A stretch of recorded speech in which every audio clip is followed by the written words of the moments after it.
Here we have shillings 1 million. So we're saying the value of 1 million shillings today. This, it's like, if you remember what I said, assuming someone tells you that I give you 1 million shillings today, or you wait, I give you 2 million shillings after 10 years.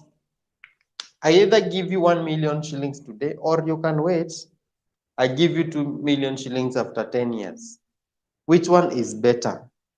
And we said holding other factors constant, because there are other factors that can influence your decision. Maybe you are going through a difficult time and you don't care what you're going to get after 10 years, but holding other factors constant, just look at the 1 million now and the 2 million after 10 years. You said you would rather go for the 1 million, because this it may be, maybe if you determine what is the present value of 2 million shillings expected in future, because remember, this 1 million is in present value terms. This one is in present value. Present value means now. But this 2 million is in future value. This one is in future value. If an amount will be received in future, we say it is in future value form. If it's been received or paid today, we say it's in present value terms. So before you make your decision on whether to go for the 1 million or the 2 million, you're supposed to ascertain what is this 2 million in present value terms, because I'm being promised the 2 million in future value terms. But what is the present value of this 2 million in present value terms? That is, you bring it to present value terms. See, tumeanza kurecord. Oh, okay, yeah. So that was earlier. So what is this in present value terms? So when you ascertain the present value of these 2 million, that is bringing it in present value form, you may realize that it is 0.8 million. So if it is 0.8 million, you will say, I would rather go for the 1 million shillings today. Yeah, are we together? You would rather go for the 1 million shillings today, but you cannot compare 1 million and 2 million. Those two figures are not comparable, because one is in present value terms, the other one is in future value terms. You cannot compare an amount in present value terms with an amount in future value terms. If you want to have a fair comparison, or if you want to form an even ground for comparison, you must either take this 1 million to future value or bring this 2 million to present value. And the most important thing, it is bringing, okay, either way can work. So, but you must compare the two amounts in same form, either in present value terms or in future value terms. And that is where now the concept of time value of money comes in, determining either the future value of an amount or the present value of an amount. Now, let's say something now about the time value of money. So time value of money, we've said here we have present value,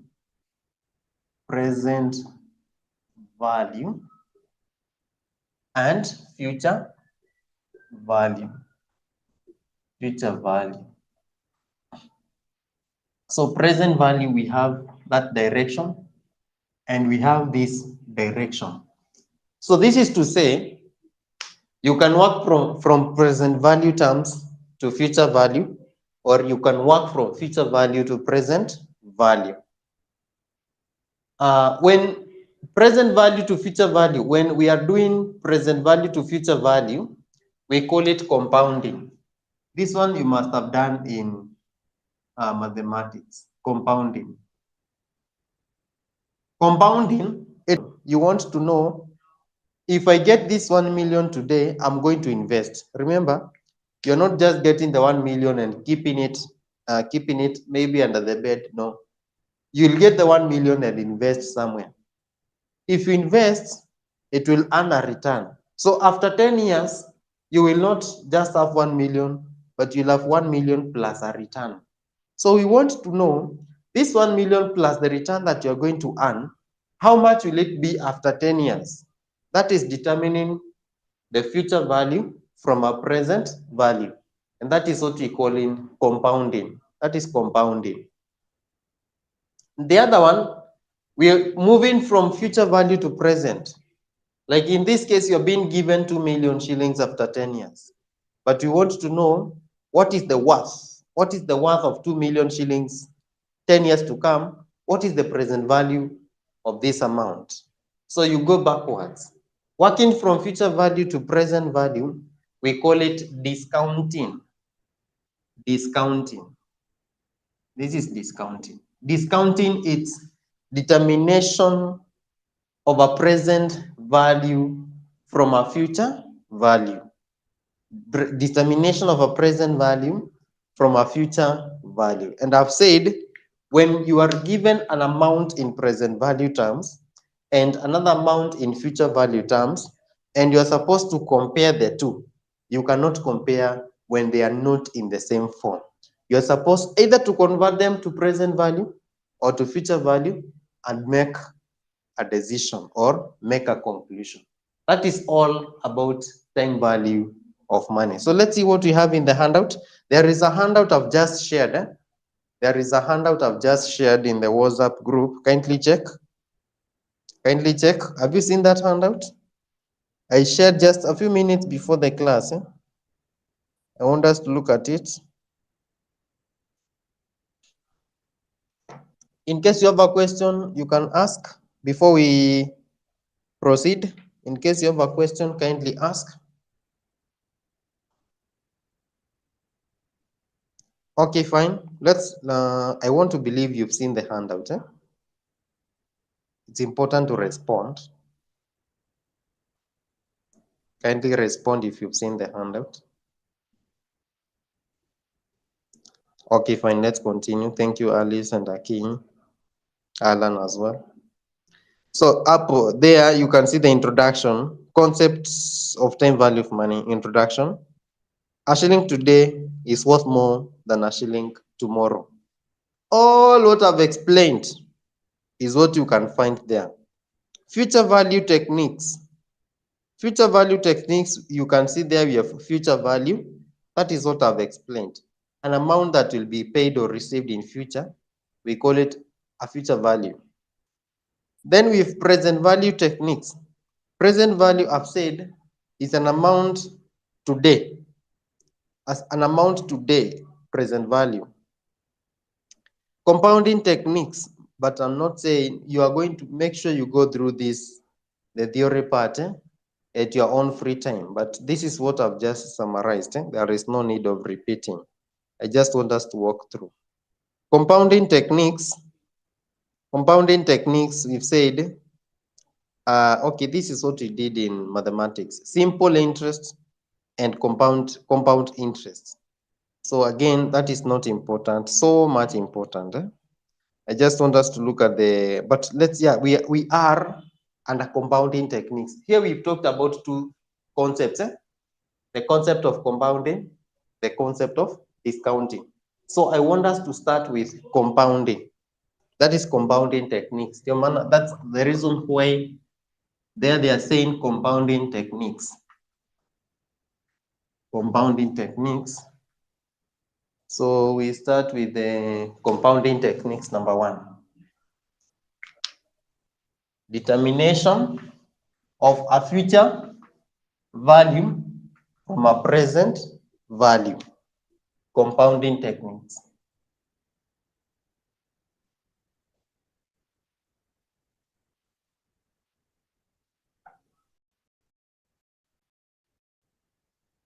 Compounding techniques. Now, we start with future value of a lump sum. Okay, in here, we will not focus too much on the illustrations that we have there in the handout. I want you to make short notes. I want you to make short notes as we continue. I have some handwritten notes here that I want to share with you. So just write concepts of compounding, or compounding techniques, and we start with the first one: future value of a lump sum. Future value of a lump sum. Future value of a lump sum. Future value of a lump sum. Alan? Okay, I will share. But the handout is more summarized. So we start with future value of a lump sum. Now, when you talk about, the most important thing here to understand is what is a lump sum? What is a lump sum? A lump sum, this is an amount that is received or paid once. An amount that is received or paid once is what we call a lump sum. For example, let's say if you pay or receive 2 million shillings today, that is a lump sum. Or if you invest, let me show you. Let's first understand. We have two things here. We have a lump sum, annuity amounts. These are like installments. Annuity amounts. These are like installments. They are equal. 400,000, 400,000, 400,000, 400,000. So annuities, they are equal amounts received or paid regularly. Equal amounts received or paid regularly.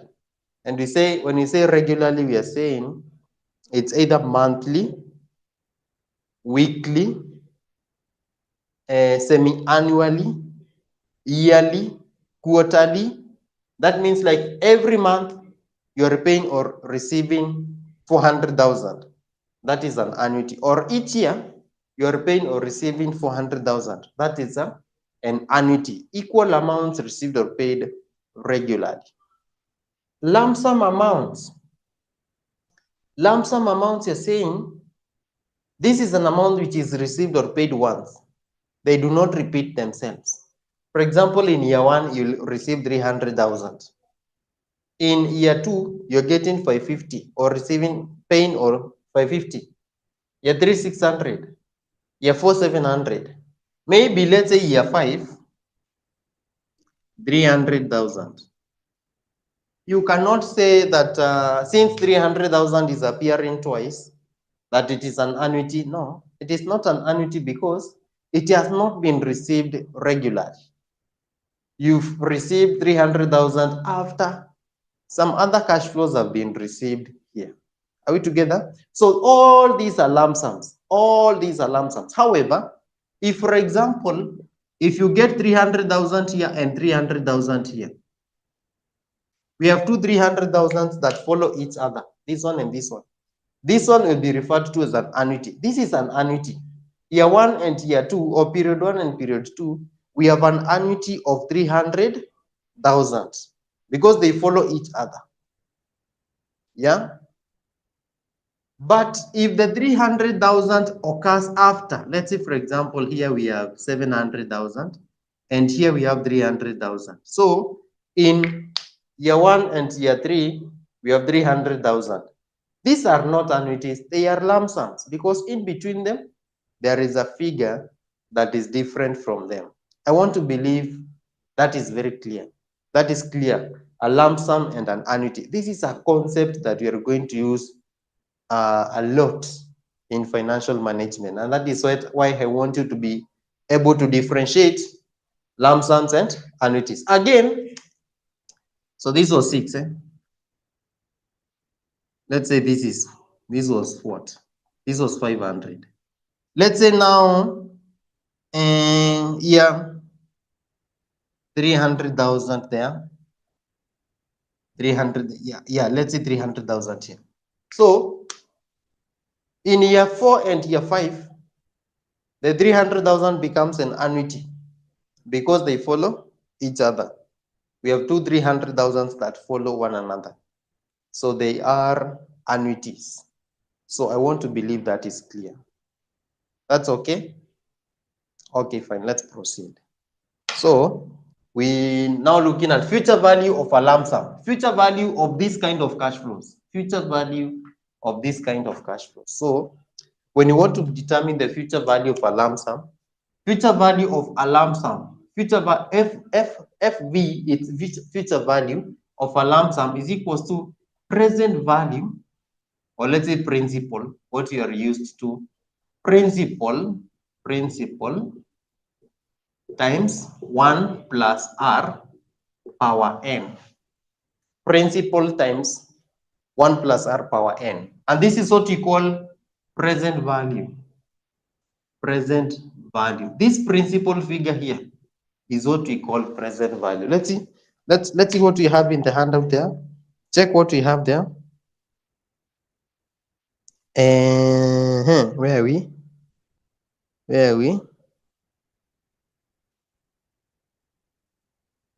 Future value of a future value of a lump sum should be there.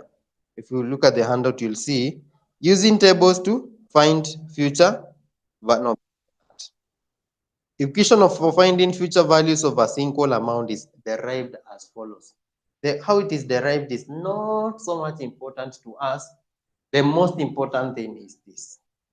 Yeah, this is how we get the future value of a lump sum. Future value of a lump sum is equals to principal into brackets present value times 1 plus r power n. This factor here, this factor 1 plus r power n is called what? Future value is called future value interest factor. This one is called future value interest factor. Future value interest factor. That factor is called future value interest factor. This one is very important. 1 plus r into bracket power n. So here we can say where FV is future value, R is the discounting, or not discounting rate, but rate of return.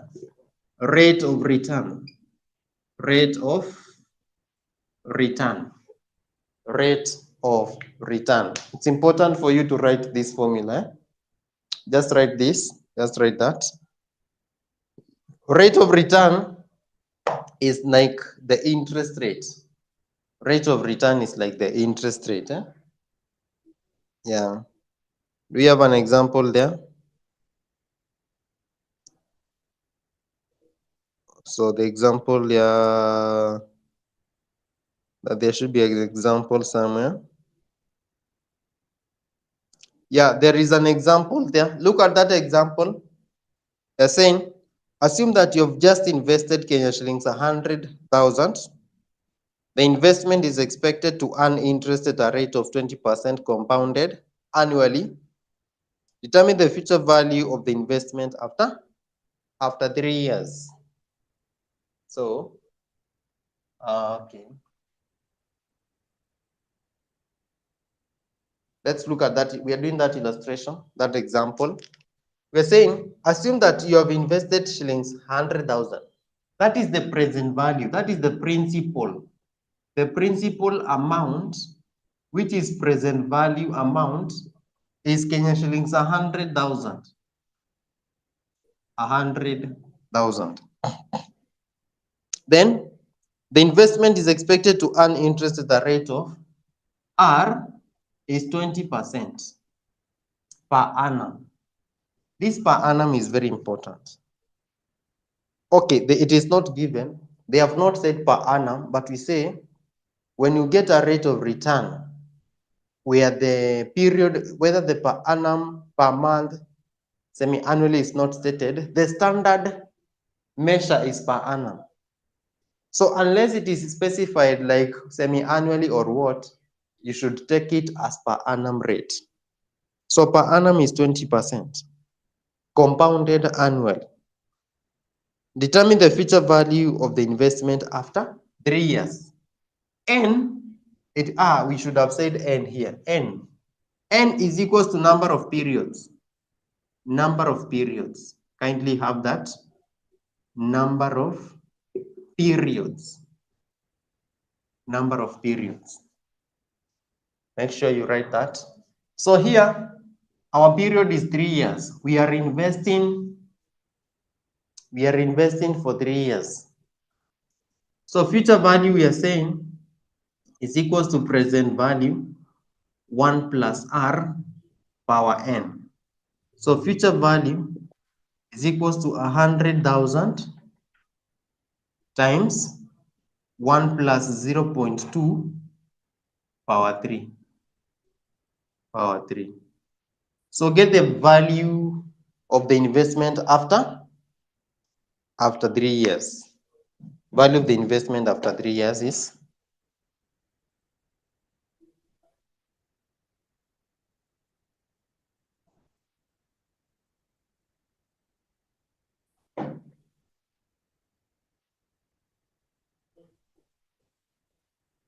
how much are you getting? There are people, no, but you must be knowing how to put this power 3 in calculators. Anyone who doesn't know, you will be assisted. Now, for example, we have two answers here. We have 172,800 and we have 106,120. Alice, I'm doubting your answer. At a rate of 20%, even in the first year, we are going to earn 20,000. Because first year one, we will say 20% times this. Times 100,000, that is 20. That means it's more than 106,000. So 178, probably 172,800. 172,800. Alice, repeat your calculation. Okay, yeah, 172,800. That is what you're supposed to do. Another method of getting this. Another method of getting this is or. So here you say or a very long method. You'll say period here. Period 1, 2, and 3. Amount.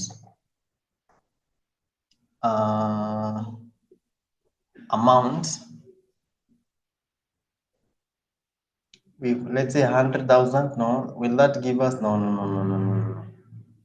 No, that is the only way. Okay. The other method is where we say, but this one is very long. Where you say here it's 1 plus 0.2. The figure that you'll get here, you bring it here. Then you continue. But that will not apply in this case because we are only investing 1. So you can continue. You grow by that rate. So just stick to this. Just stick to this. Any question before you continue? We want to proceed. Okay, number 2, future value of an annuity. Future value of an annuity. Future value of an annuity.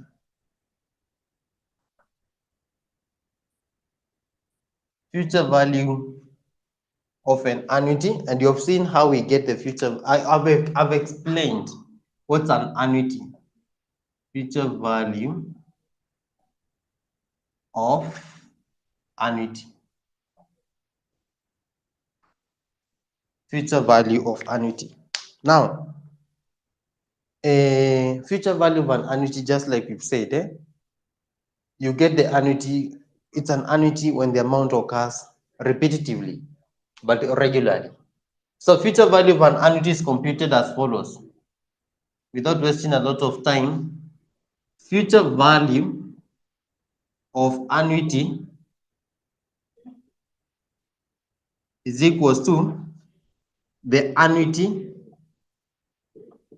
you get the annuity amount times annuity amount times, so we have the future value annuity factor. The future value annuity factor, you say 1 plus R power n minus 1 over R. That's how we get the future value of an annuity. 1 plus R, and write these formulas because the way they are in the handout,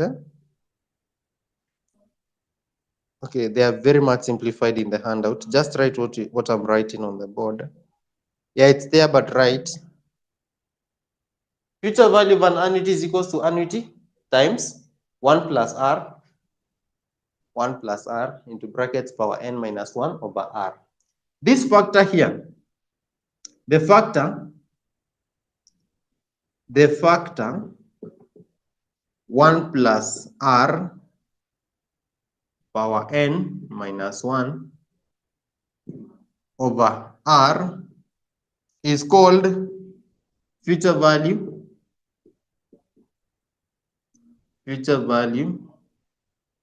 interest factor of an annuity.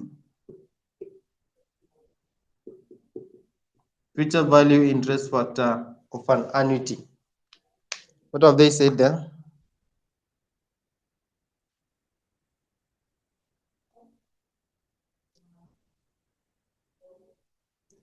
Future value interest factor of an annuity.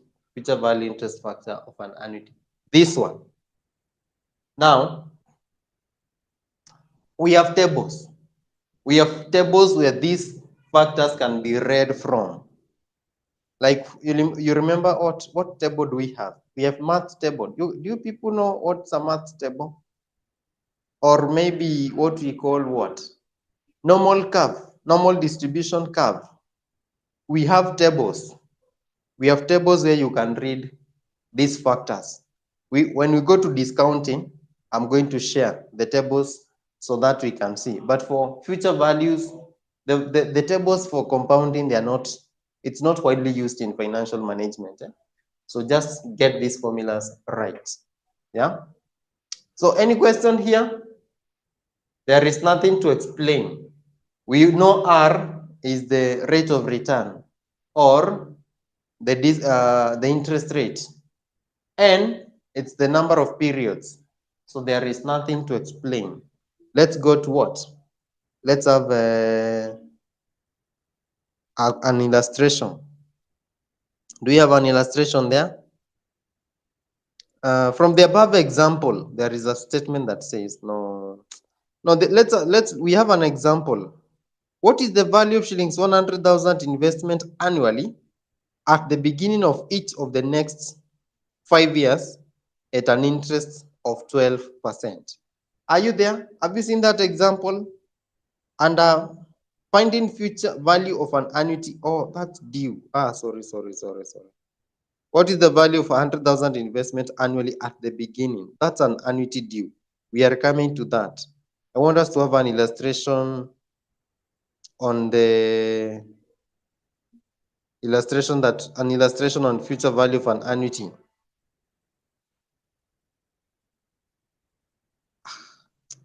Okay, let's say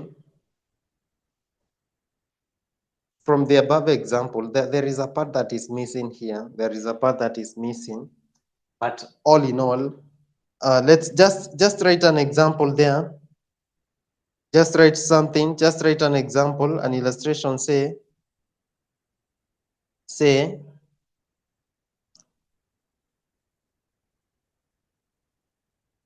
an investor intends to invest. An investor intends to invest shilling 60,000 at the end of each year for 4 years. An investor intends to invest shilling 60,000 at the end of each year for 4 years. at the end of each year for 4 years. Full stop and say, the investment will earn interest. The investment will earn interest at a rate of 20%. The investment will earn interest at a rate of 20% compounded annually. The investment will earn interest at a rate of 20% compounded annually. Compounded annually. Full stop. Determine the future value. Determine the future value of the investment. Determine the future value of the investment after 4 years. Determine the future value of the investment after 4 years. Determine the future value of the investment after 4 years. After 4 years. Now,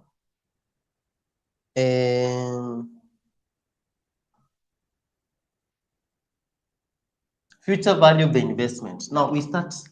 This is how you should be approaching these questions. You first analyze the question. For example, here we are saying amount to invest is 60,000 at the end of each year. So annuity. We say annuity. Shillings 60,000. Annuity shillings 60,000 at the end of each year for 4 years. Period is 4 years. 4 years. Then the investment will earn interest at a rate of 20%. So 20% per annum. So we want the value of the investment after 4 years. So future value of annuity is equals to the annuity times 1 plus R power n minus 1 over R. So here you say 60,000 times 1 plus 0.2 power 4. Another person.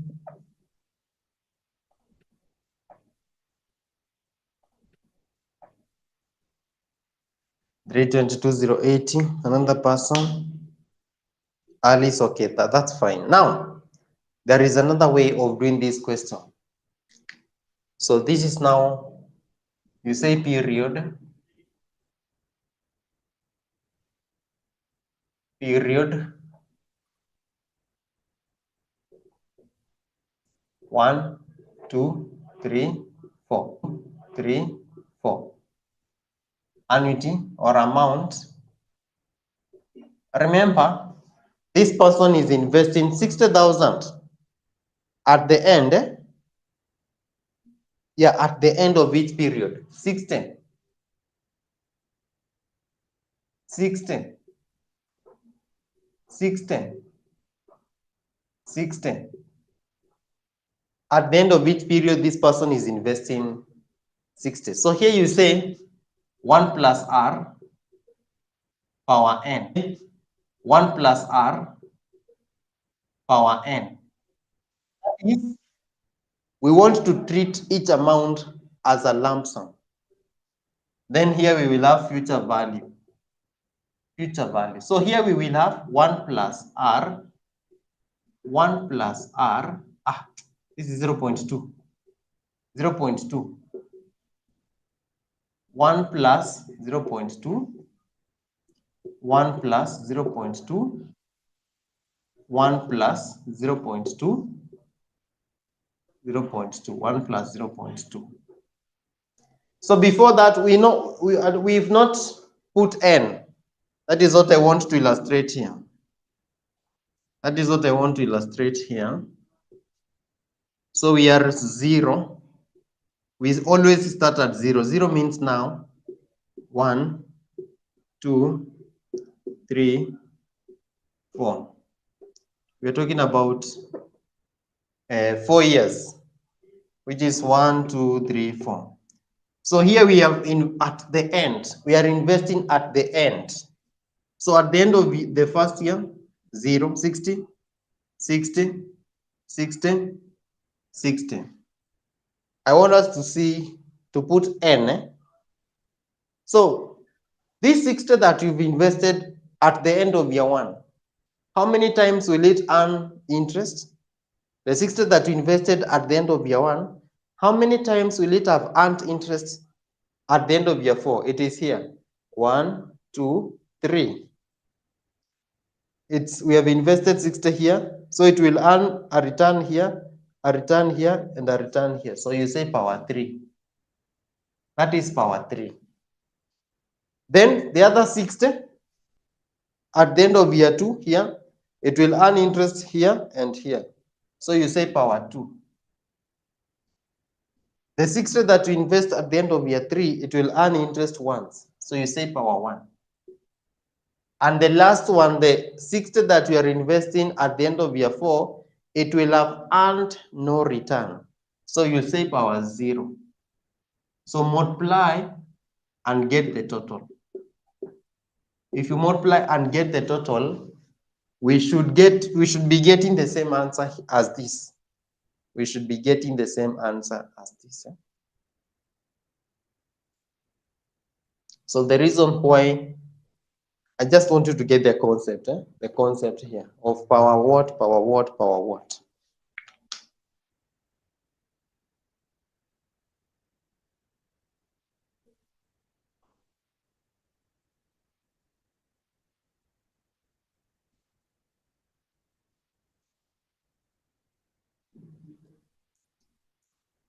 So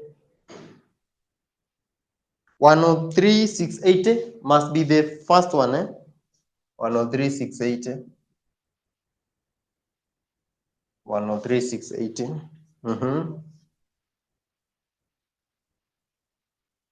86,400.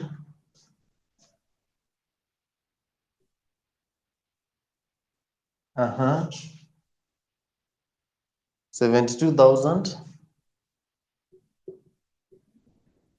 and 60,000. So get the total. Get the total.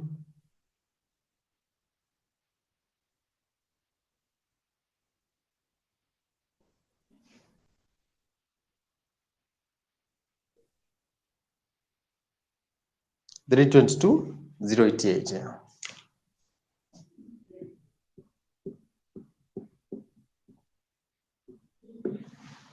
So almost the same as what we have here, just because of rounding off, that's where there are differences. So is that okay? Let's proceed. Let's do the next one, then we go for a break. The other one is future value of an annuity due. Future value of an annuity due. Let's wrap this.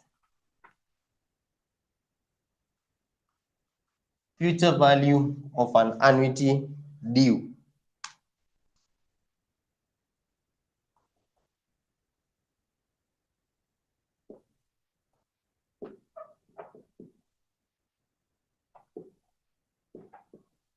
Now, what we have talked about here, it is an annuity that occurs at the end of the period. So here we had 60. If an annuity occurs at the end of the period, like in this case, that is what we've done in part B.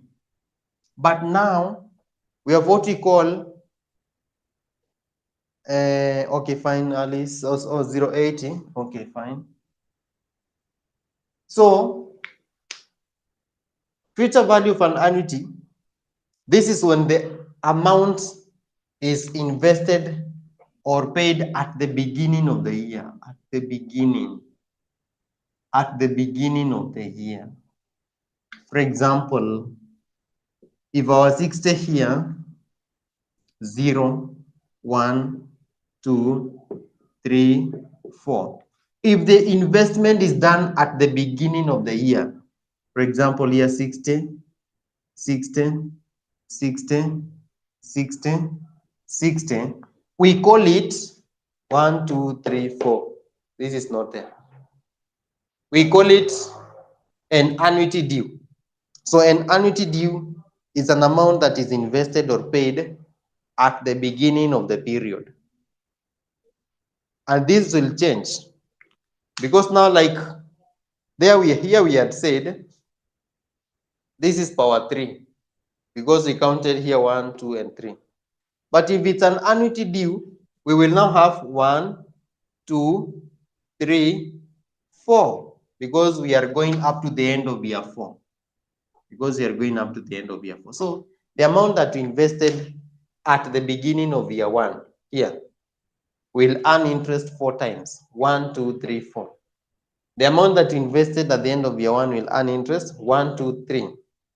This will earn 1, 2, and this will earn 1. So the entire thing will change there. But now, how about when we are using the formula? When we are using the formula, this is how we get the future value of an annuity due. So here we say future value of annuity due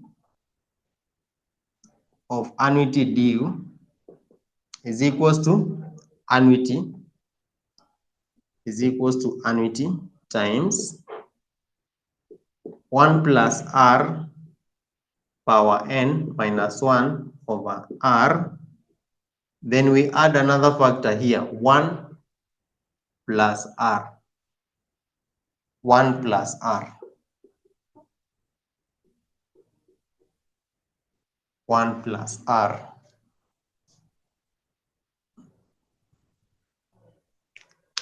1 plus r power n minus 1 over r times 1 plus r. So this is now what caters for the element of investing at the beginning of the period.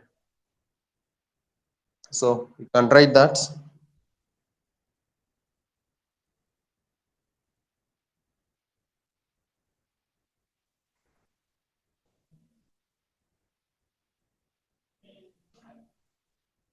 And then we have an illustration. So back to the handout, there is an illustration. Finding value of an annuity due. We have an illustration for that. If you can check in the handout, they're saying, assuming the above example, the investment is made at the beginning of the year rather than at the end. So example, what is the value of shillings 100,000 investment annually at the beginning of each of the next 5 years at an interest rate of 12%? So let's do that.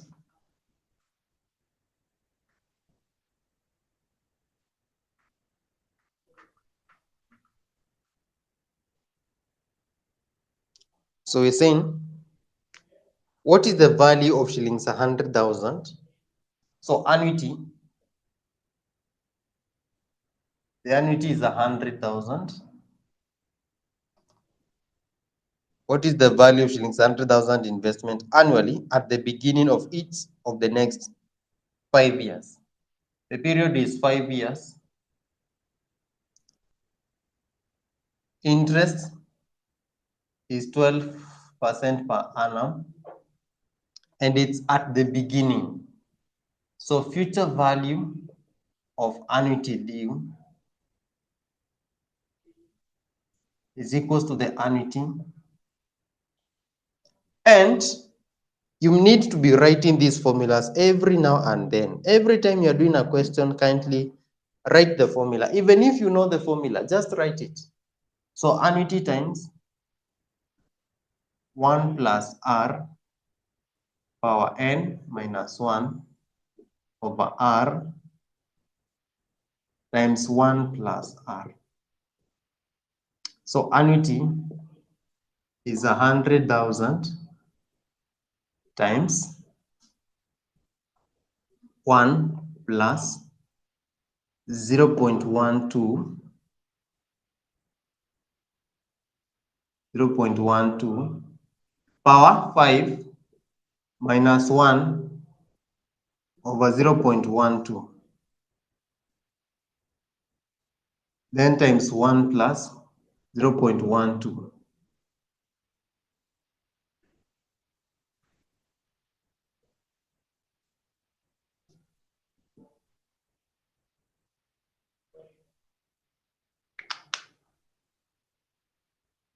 So get the value. Then we are going to use this method to see.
So how much are you getting?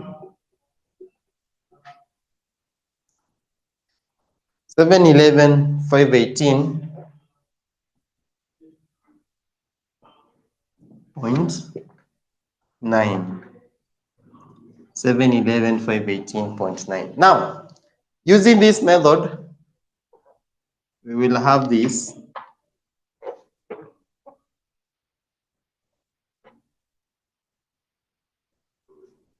We will have here 0 here.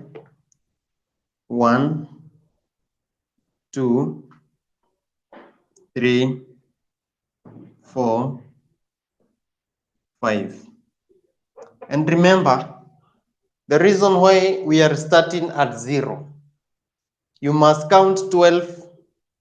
Oh, someone else is getting 424, eh? 711, 424. Okay. Another person? A third person?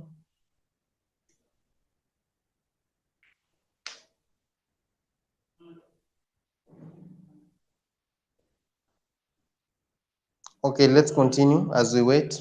So, 513, 518, around that range. Now, so I'm saying we start at 0 because we must count 518. Eh? Okay, fine. Let's go with 518. We must count 12 months before we call it a year. So we are saying we are investing 100,000 at the beginning of each year. 100,000, 100,000, 100,000, 100,000. Remember, the end of year 1 is the beginning of year 2. So this 100,000 here we are investing at the beginning of year 2, which is the end of year 1. So we are saying this first 100,000 that was invested at the beginning of year 1, how many times will it earn interest in a period of 5 years? 1, 2, 3, 4, 5. So you say power 5. The other one is power 4, power 3, power 2, and power 1. The last one that we are investing at the beginning of year 5, it will also earn interest during year 5. So at the end of year 5, it will have earned once. That is why we are saying power 1. If you do the future value here, you're supposed to get almost the same answer as what you're getting here. So just check whether you're getting the same.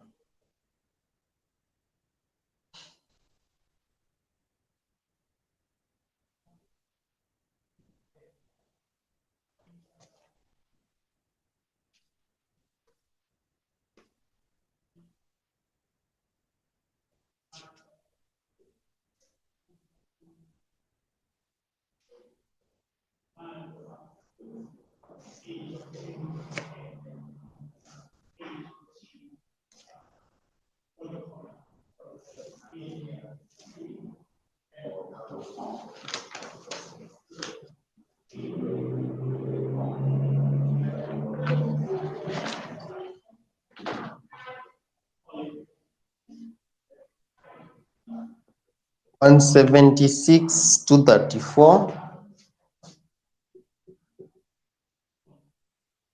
point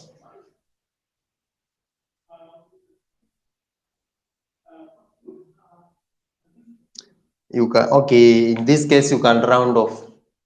In this case you can round off to whole numbers. You can round off to whole numbers. In this case, there are situations whereby the decimal points will be required. So let's round off to whole numbers.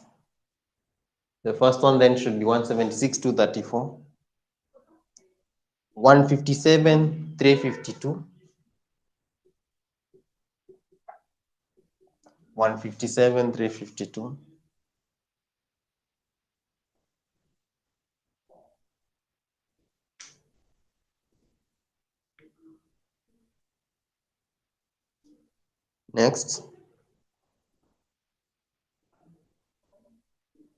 140, 493,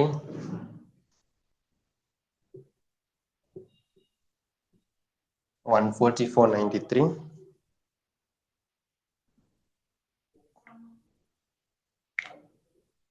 125 for 40, 125 for 40, and 112,000. So get the sum.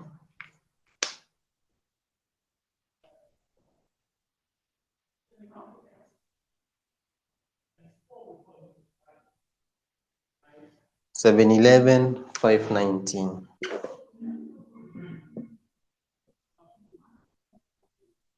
$711,519. Now the reason why we are doing these two methods, this is very short. This is like a shortcut, but we are doing this method so that you can get the concept, because there are questions that will tell you that the amounts were invested at the beginning, the amounts were invested at the end of the period, this and this was happening. So this one is very important. Kindly get the concept. Then after the break, we will look at discounting techniques. Discounting techniques. After the break, discounting techniques.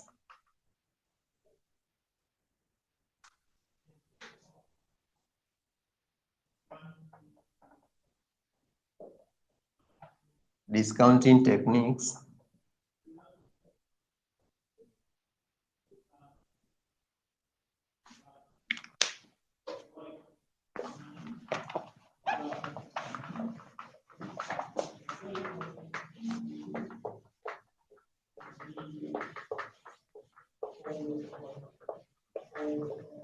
So let's have a break of like 5 minutes.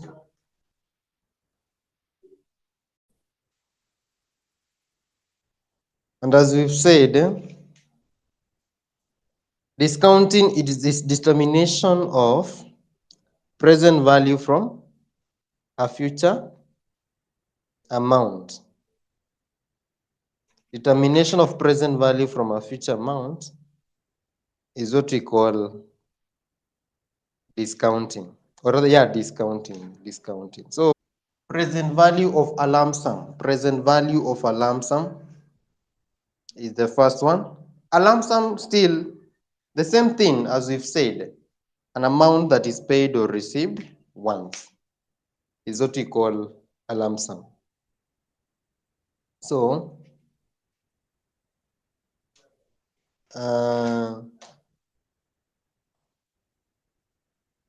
how do we get the present value of a lump sum? Present value just say PV, present value of a lump sum is equals to future value times 1 plus R power negative n. 1 plus r power negative n. So look at this factor now. Look at this factor now. Under compounding, we were saying power n, positive n, because we were moving forward. But now, under discounting, we are saying negative, because we are moving backwards. Because we are moving backwards. So get the difference. Get the difference.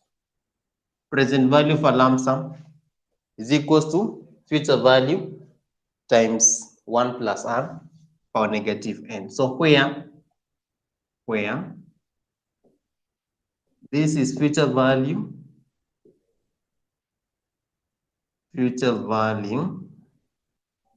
r is we said is the required rate of return. Rate of return. N is the number of periods, as usual, number of periods. Now this factor, the factor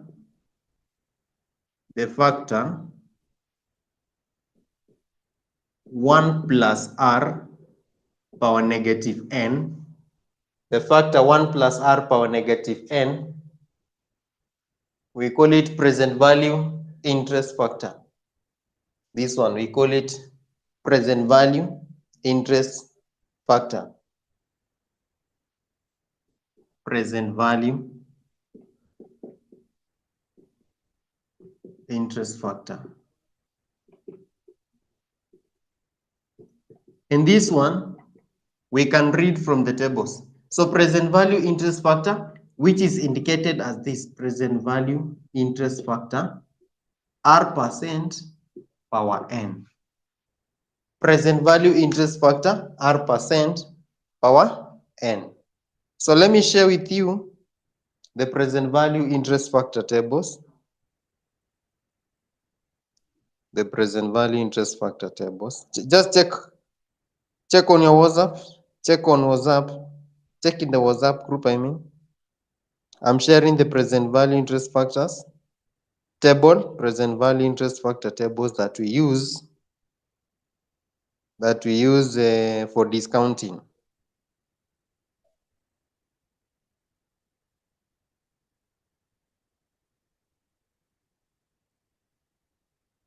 Present value interest factor tables that we use for discounting, I have shared. Once you receive it, kindly let me know.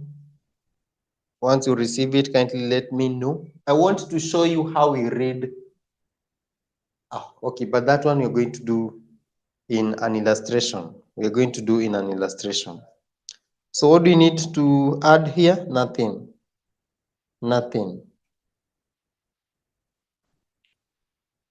So when we are using tables, we say present value of a lump sum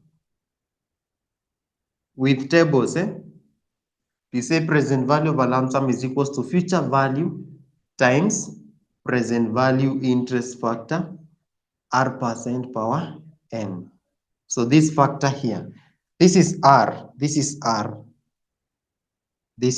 % power n. Present value for lump sum is equal to future value times present value interest factor r% power. Because this factor should give us same figure as we have here. So let's have an example. I want to believe we have an example there. Let's go to discounting. Skip issues to do with quarterly discounting and semi-annually discounting. Let us go to discounting techniques. Discounting techniques, and we have an example there.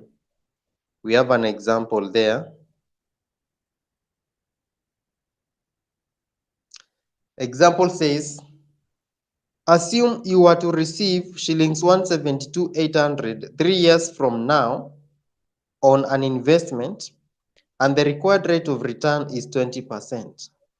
What amount would you receive today to be indifferent?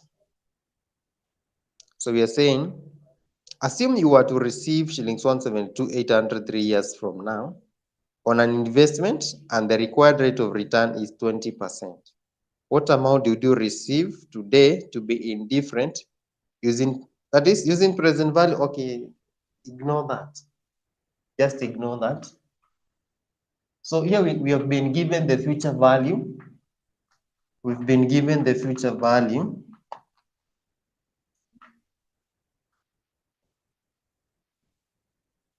So here we're saying future value, it is the amount that you will receive in future. 172,800. Assume you are to receive 172,800 3 years from now, and 3 years. And the rate of interest is 20%. 20% per annum. So here we will say present value is equals to future value 1 plus r power negative n. Power negative n. So present value is equals to 172,800 times 1 plus 0.2 power negative 3 power negative 3. In short, how much are you supposed to invest today to earn to get 172,800 after 3 years at an interest rate of 20% per annum? Again, you say 100,000. 100,000, okay. 100,000. And or present value is equals to future value times present value interest factor r% power n. So this one you write 172,800 times present value interest factor 20% power 5. 20% power 5. So 172,800. So this factor now, we are going to read it from the tables. We are going to read that factor from the table that I've just shared. From the table that I've just shared, let's go there. From the table. Are you there? Kindly confirm. Confirm we're together. Oh, it's power 3, sorry. Power 3, power 3. Power 3. Thank you for your correction. I want to believe you have the table that I've shared. Now, in that table, in that paper, there are two tables. We have upper one and the lower one. And you can see some formulas written above there. So you can see the first one, they have written present value interest factor, present value of received at the end of periods, end periods. And we have the other one down there, present value of an annuity of 1 per period for n periods. So the upper table is for lump sums. The upper table is for lump sums. The lower table is for annuities. The lower table is for annuities. Now we are talking about lump sums. We are looking at the present value for lump sum. So you will go to, if you look at the upper row, in table 1, the upper row, we have percentages. The upper row, the first row, if I can say, we have percentages. And in the first column, we have periods. We have periods. So like, for example, we have periods upper. We have 1, 2, 3, 4. Then we have these percentages, 1%, 2%, 3%, all the way to 20%. We want 20%. So now, in our case, We are interested in 20% at period 3. 20% at period 3. So you go to period 3 and move up to 20%. You read the factor that is there. Just like we were doing in multiplication tables. Just like we were doing in multiplication tables, that is what you are doing. You go to the period, then go to the percentage. Or you go to the percentage, you drop up to the period that is required in the question. So read the factor that is there at 20% period 3. 20% at period 3 you're getting. Write the factor there 0.5787. 5787. 0.5787. 0.5787. Then you multiply now. 0.5787. 5787. So then you multiply by this factor, but not factor, but amount. How much are you getting? 99.99.36. That is just like 100,000.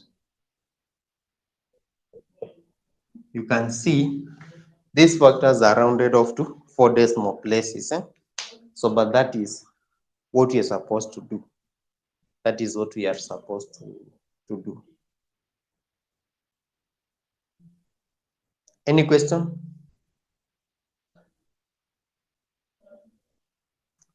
Any question? Okay, fine. If no question, we proceed. Present value, present value of an annuity. Present value of an annuity. Present value of an annuity. We have seen what an annuity is. Present value of an annuity.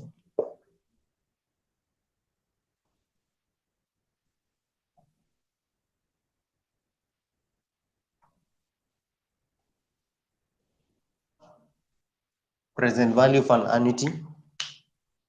And the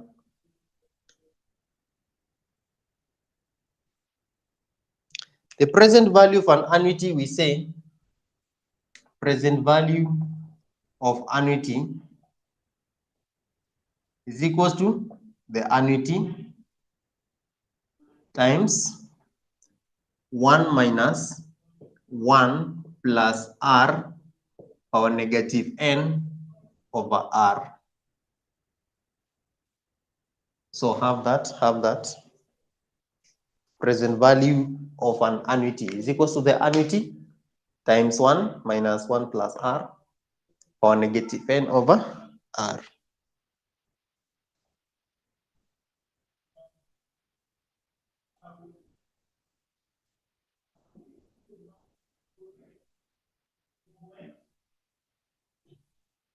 Then we are saying this factor, the factor 1 plus 1 minus power negative n called present value interest factor of an annuity r% power n. Present value interest factor of an annuity r% power n. Thus present value of an annuity is equals to the annuity times present value interest factor annuity r% power n. R% power n.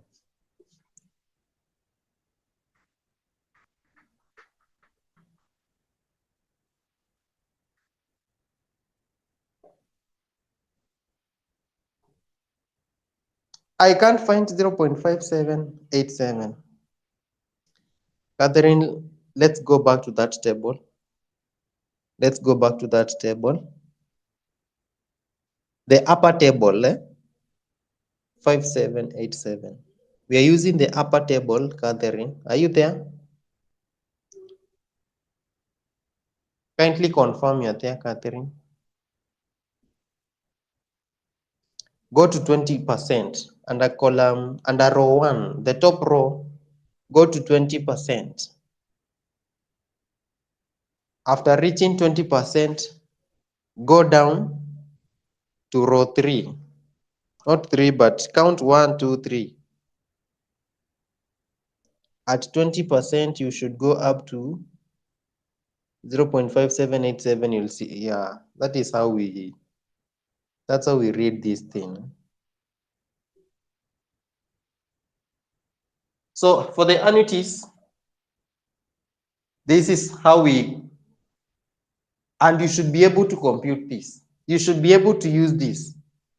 Remember, this formula here, this formula that you're seeing, he gives us the same figure as what we have in the tables, rounded off to 4 decimal places.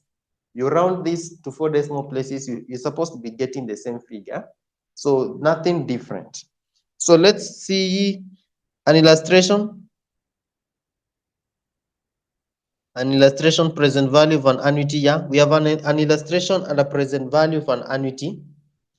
An illustration and a present value of an annuity. And they're saying, assume that a project will give you shillings 1,000 at the end of each year for 4 years. What is the maximum amount would you be willing to pay for that project if the required rate of return is 10%? So let's do that. Now, when you are ever told to determine the maximum price to pay, and I saw that kind of a question in the last sitting paper. Every time you are ever told to determine the maximum price to pay, the maximum price to pay for an asset or for anything must be equal to the present value of the expected benefits. Must be equal to the present value of the expected benefits. Maybe we can have a look at, do you have your past papers? Let's look at the past papers. Just open your past papers. I show you that question. Past papers. It must have been question 2 or 3. Open your past papers. The August 2025 paper. The August 2025 paper. August 2025 paper. Which question? Question 4A. Not sorry, not that one. Now, yeah, question 4B. Question 4B. Question 4B. If you're there, you'll see that required is advise an investor interested in Mara Limited on the maximum price to pay per share. So maximum price to pay, we say maximum price to pay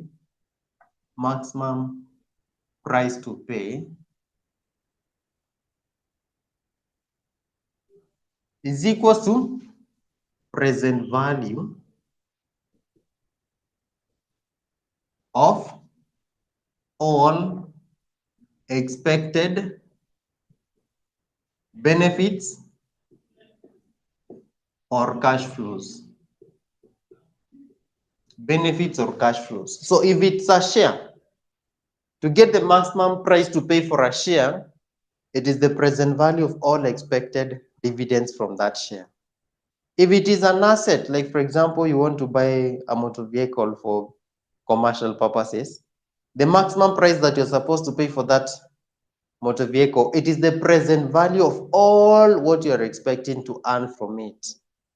So that is what this question says. So back to the question. So what I'm trying to say is that some of these things you don't need to forget. Like I'm sure this is something that I repeated a number of times last semester. And you see it came in the exam. So Maximum price to pay, kindly note, because it's a concept that will keep on applying.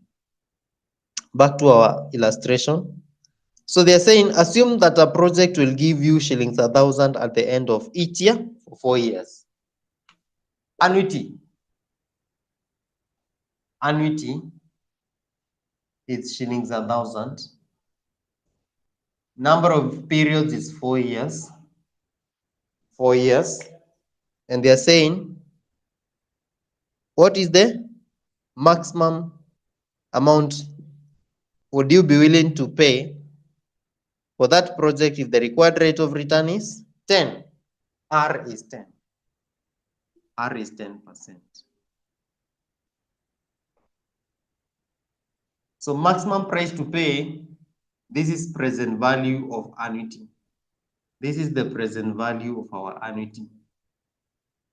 So present value of an annuity, present value of annuity is equals to the annuity times 1 minus 1 plus R power N over R. So our annuity here is 1,000 times 1 minus 1 plus 1 minus 1 plus 0.1 power negative 4 over 0.1.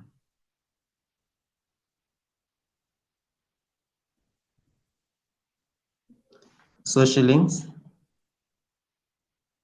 Get the figure.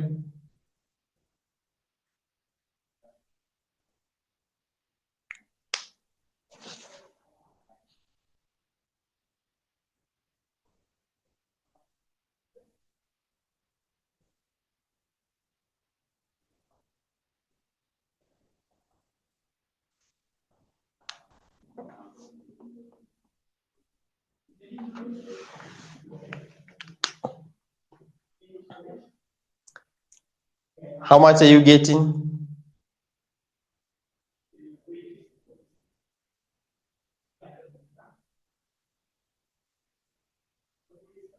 That 169.87.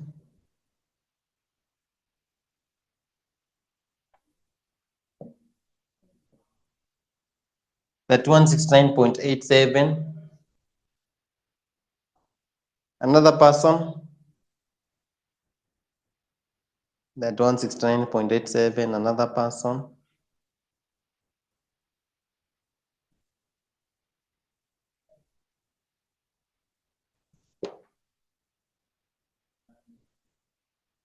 That 169.87. We're waiting for another answer.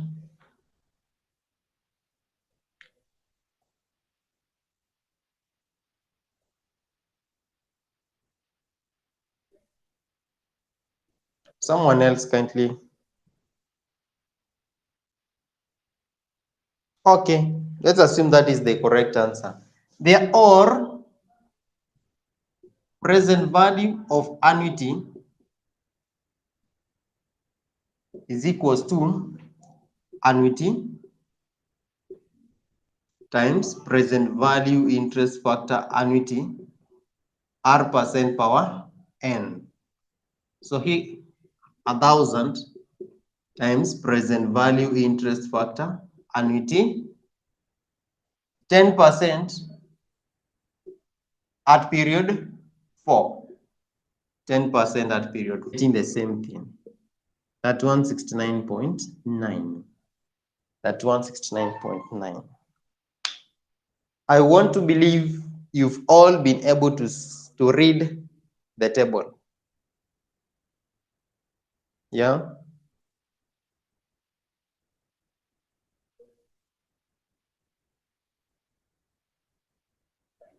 Okay, fine. Next, we look at present value of annuity due. That is next time. We'll pick from that point next time.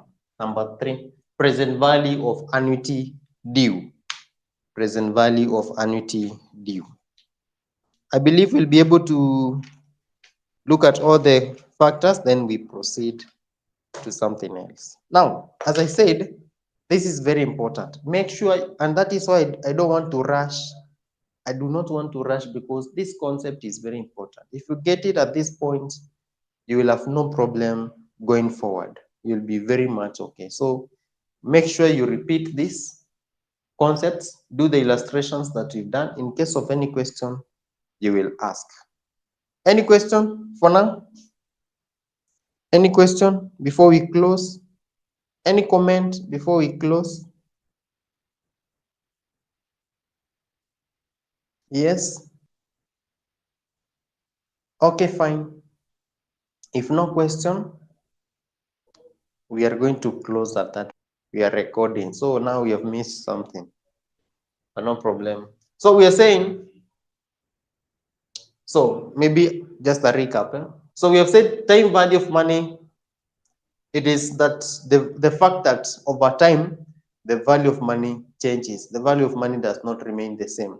And I'm saying, assuming here, now, that is year 0 today, and we have 10 years to come.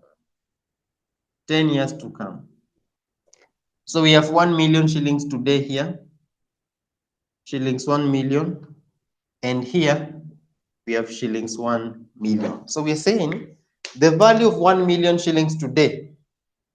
This, it's like, if you remember what I said, assuming someone tells you that I give you 1 million shillings today, or you wait, I give you 2 million shillings after 10 years. I either give you 1 million shillings today, or you can wait, I give you 2 million shillings after 10 years. Which one is better?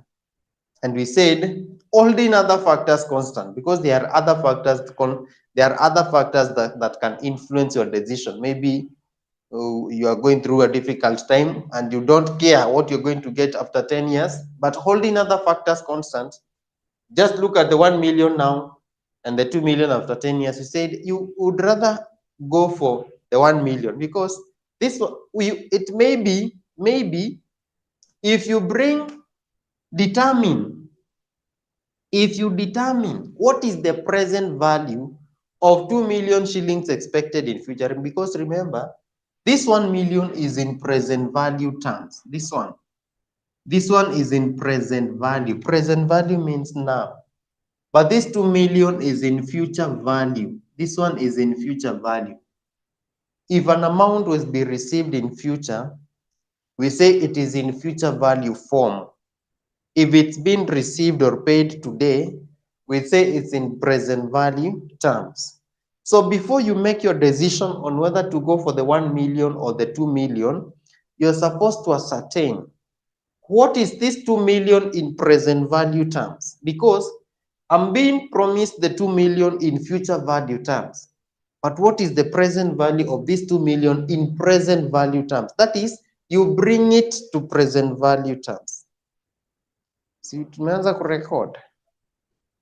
Oh, okay, yeah. So that was earlier. So what is this in present value terms? So when you ascertain the present value of these 2 million, that is bringing it in present value form, you may realize that it is 0.8 million. So if it is 0.8 million, you will say, I would rather go for the 1 million shillings today. Yeah, are we together? You would rather go for the 1 million shillings today, but you cannot compare 1 million and 2 million.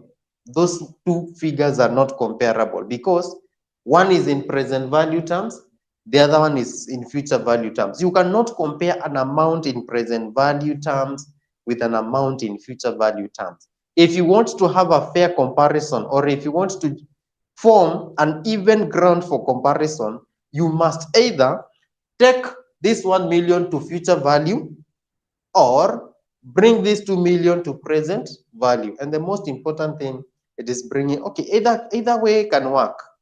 So, but you must compare the two amounts in same form, either in present value terms or in future value terms. And that is where now the concept of time value of money comes in, determining either the future value of an amount or the present value of an amount. Now, let's say something now about the time value of money. So time value of money, present value and future value. Future value. So present value, we have that direction. So this is to say, you can work from present value terms to future value, or you can work from future value to present value. When present value to future value, when we are doing present value to future value, we call it done in mathematics, compounding. Compounding, it is determination of a future value from a present value. Determination of a future value from a present value. For example, in our example here, you have been given 1 million. You want to know, if I get this 1 million today, I'm going to invest. Remember, you're not just getting the 1 million and keeping it maybe under the bed. No, you'll get the 1 million and invest somewhere. If you invest, it will earn a return. So after 10 years, you will not just have 1 million, but you'll have 1 million plus a return. So we want to know this 1 million plus the return that you're going to earn, how much will it be after 10 years? That is determining the future value from a present value. And that is what we call in compounding. That is compounding. The other one, we are moving from future value to present. Like in this case, you're being given 2 million shillings after 10 years. But you want to know what is the worth? What is the worth of 2 million shillings 10 years to come? What is the present value of this amount? So you go backwards. Working from future value to present value, we call it discounting. Discounting. This is discounting. Discounting, it's determination of a present value from a future value. Determination of a present value from a future value. And I've said, when you are given an amount in present value terms and another amount in future value terms, and you're supposed to compare the two, you cannot compare when they are not in the same form. You're supposed either to convert them to present value or to future value and make a decision or make a conclusion. That is all about time value of money. So let's see what we have in the handout. There is a handout I've just shared. There is a handout I've just shared in the WhatsApp group. Kindly check. Kindly check. Have you seen that handout? I shared just a few minutes before the class. I want us to look at it. In case you have a question, you can ask before we proceed. In case you have a question, kindly ask. Okay, fine. Let's. I want to believe you've seen the handout. It's important to respond. Kindly respond if you've seen the handout. Okay, fine. Let's continue. Thank you, Alice and Akin, Alan as well.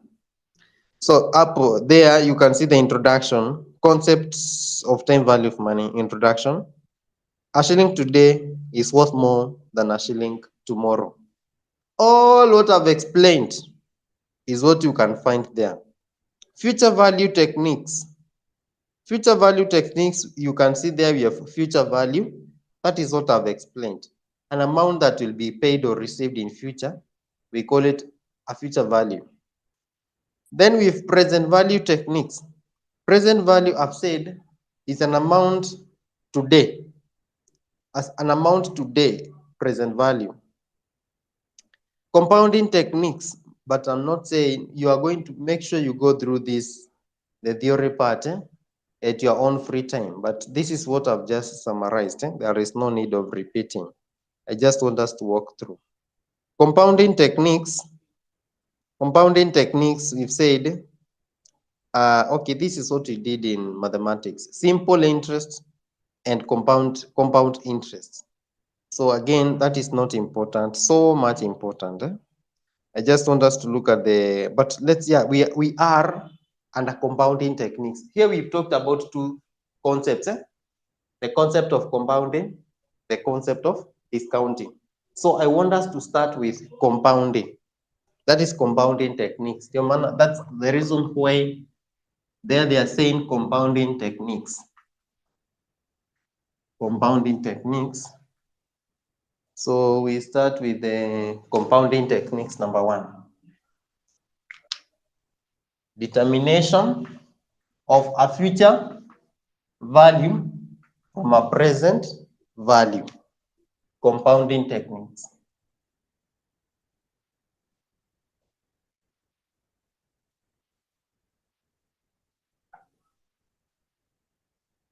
Compounding techniques. Now, we start with future value of a lump sum. Okay, in here, we will not focus too much on the illustrations that we have there in the handout. I want you to make short notes. I want you to make short notes as we continue. I have some handwritten notes here that I want to share with you. So just write concepts of compounding, or compounding techniques, and we start with the first one. Future value of a lump sum. Future value of a lump sum. Future value of a lump sum. Future value of a lump sum. Alan? Okay, I will share. But the handout is more summarized. So we start with future value of a lump sum. Now, when you talk about, the most important thing here to understand is what is a lump sum? What is a lump sum? A lump sum, this is an amount that is received or paid once. An amount that is received or paid once is what we call a lump sum. For example, let's say if you pay or receive 2 million shillings today, that is a lump sum. Or if you invest, let me show you. Let's first understand. We have two things here. We have a lump sum. We have a lump sum. And we have an annuity. And an annuity. So here, let's say we have periods. We have period 1, 2, 3, 4. So we have amounts. Let's start with lump sums. Lump sum amounts. Lump sum. Let's say in year 1, the amount is 300,000. In year 2, it's 550,000, 600,000, and 700,000. These are what we call, all these are lump sums. Okay, let's have annuities. Annuity amounts. These are like installments. They are equal. 400,000, 400,000, 400,000, 400,000. So annuities, they are equal amounts received or paid regularly. Equal amounts received or paid regularly.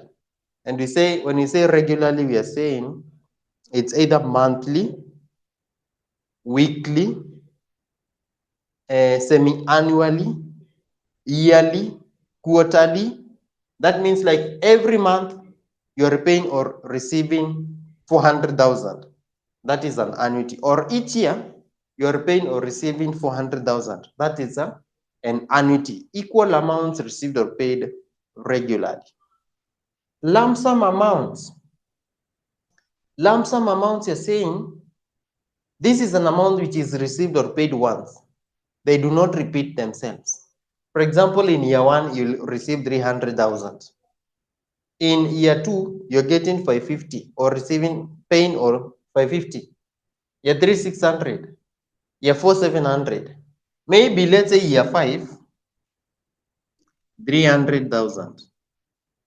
You cannot say that since 300,000 is appearing twice, that it is an annuity. No, it is not an annuity because it has not been received regularly.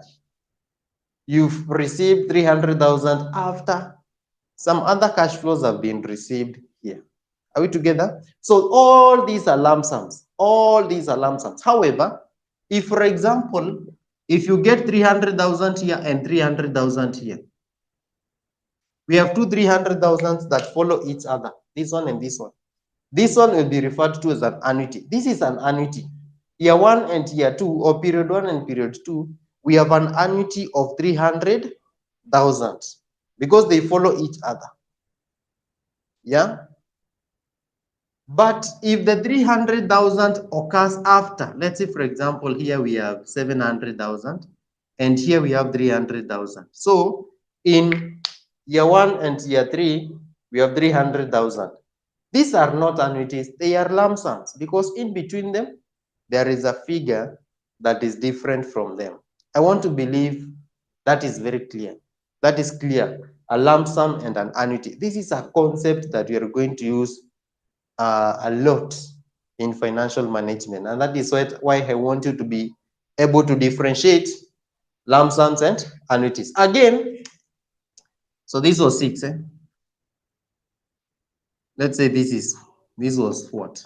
This was 500. Let's say now, yeah, 300,000 there.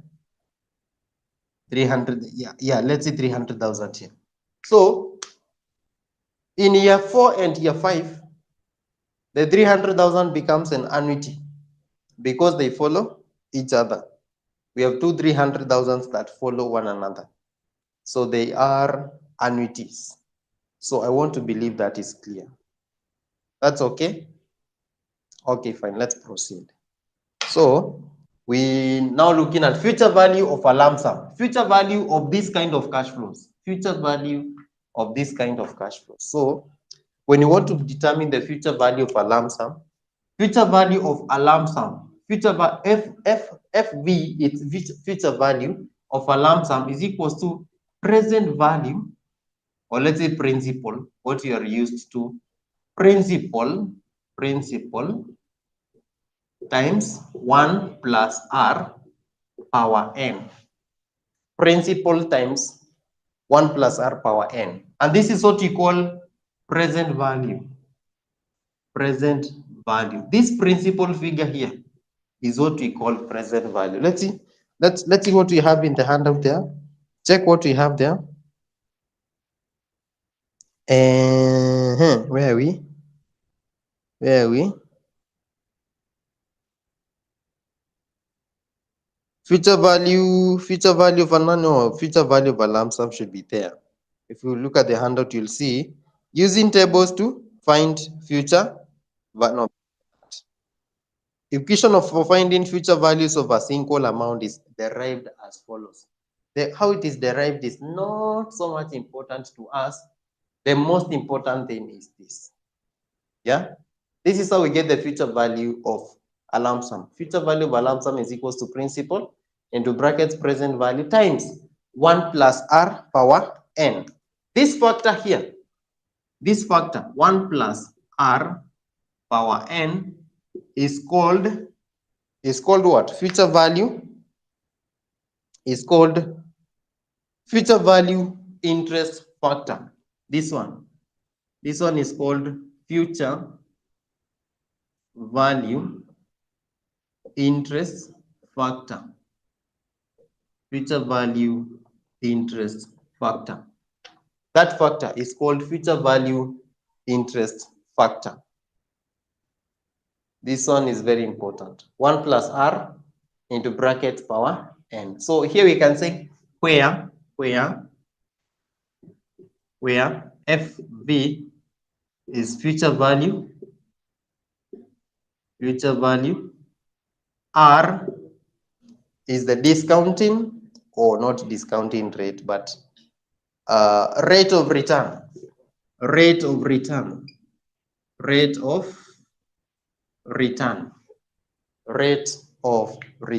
It's important for you to write this formula. Just write this, just write that. Rate of return is like the interest rate. Rate of return is like the interest rate. Yeah. Do we have an example there? So the example, that there should be an example somewhere. Yeah, there is an example there. Look at that example. They're saying, assume that you've just invested Kenya shillings 100,000. The investment is expected to earn interest at a rate of 20% compounded annually. Determine the future value of the investment after 3 years. So, okay. Let's look at that. We are doing that illustration, that example. We're saying, assume that you have invested shillings 100,000. That is the present value. That is the principal. The principal amount, which is present value amount, is Kenya shillings. Capital of 𝐎𝐍𝐶𝐒 Limited. 𝐎𝐎𝐍𝐶𝐒 Limited basically comprises of 5 million ordinary shares of shillings 10 each and 1 million 10% preference shares of shillings 10 each.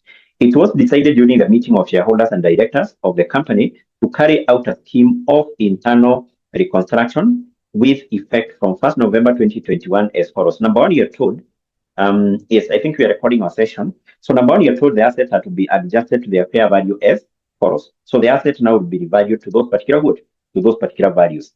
So trade receivables 36, inventory 64, machine 2,000, buildings 5,000, and then we are given the accumulated depreciation to be charged. So that accumulated depreciation, basically, which you're given there, basically we need to ignore that, because generally what we know is that you cannot revalue an asset and you depreciate it at the same time. You revalue an asset and then you depreciate it at the end of what? At the end of there. So that was just to confuse you. So we will just work with those particular what? Fair values. So what we need to do is we compare those particular values given in note 1 with the values we have in the statement of financial position of the carrying amount. We determine whether you have a revaluation or actually an increase or a decrease in the value of the asset. We start with the receivables. 4,000. It will be revalued to 4,000. It will be revalued to the receipt. So mean that we have a decrease of 400. A decrease of 400. So then we have inventory. Inventory will be revalued to 64. The carrying amount for inventory in the balance sheet is 72. So we have a decrease of what? A decrease of 800. A decrease of 800. A decrease of 800 from 72 to 64. Yes. So then from there we have machine. Machine, its carrying amount is how much? The carrying amount for machine is 28. It will be revalued to 2,000. So we have a decrease of 800. We have a decrease of 800. And then buildings, it will be revalued to 5,000. From 6,000, we equally have a decrease of what? Of 1,000. A decrease of what? Of 1,000. Sasa, yes, in that case, I've said both depreciations which are given there, we ignore them. I've said you cannot revalue an asset today and you depreciate the asset at the same time. So you revalue, then depreciate the asset at the end of the year. So therefore, we ignore those depreciations. So basically, it means that the value for all those assets, receivables, inventory, machine, building, their value reduces. How do we account for that decrease in the value of the asset? We said once the assets have been revalued and their value reduces, we need to credit the specific asset account in order to reduce its value. We complete the double entry by debiting the account called the capital reduction account. So therefore, the first general entry here is basically to account for the revaluation of those assets. To account for the revaluation of those assets, So if you check those values, they are basically in thousands of shillings. Okay, so when making the journal entry, let's have the debit column here and basically the credit column. So we always start with the account to be debited. That's basically what we know. The account to be debited is the capital reduction account.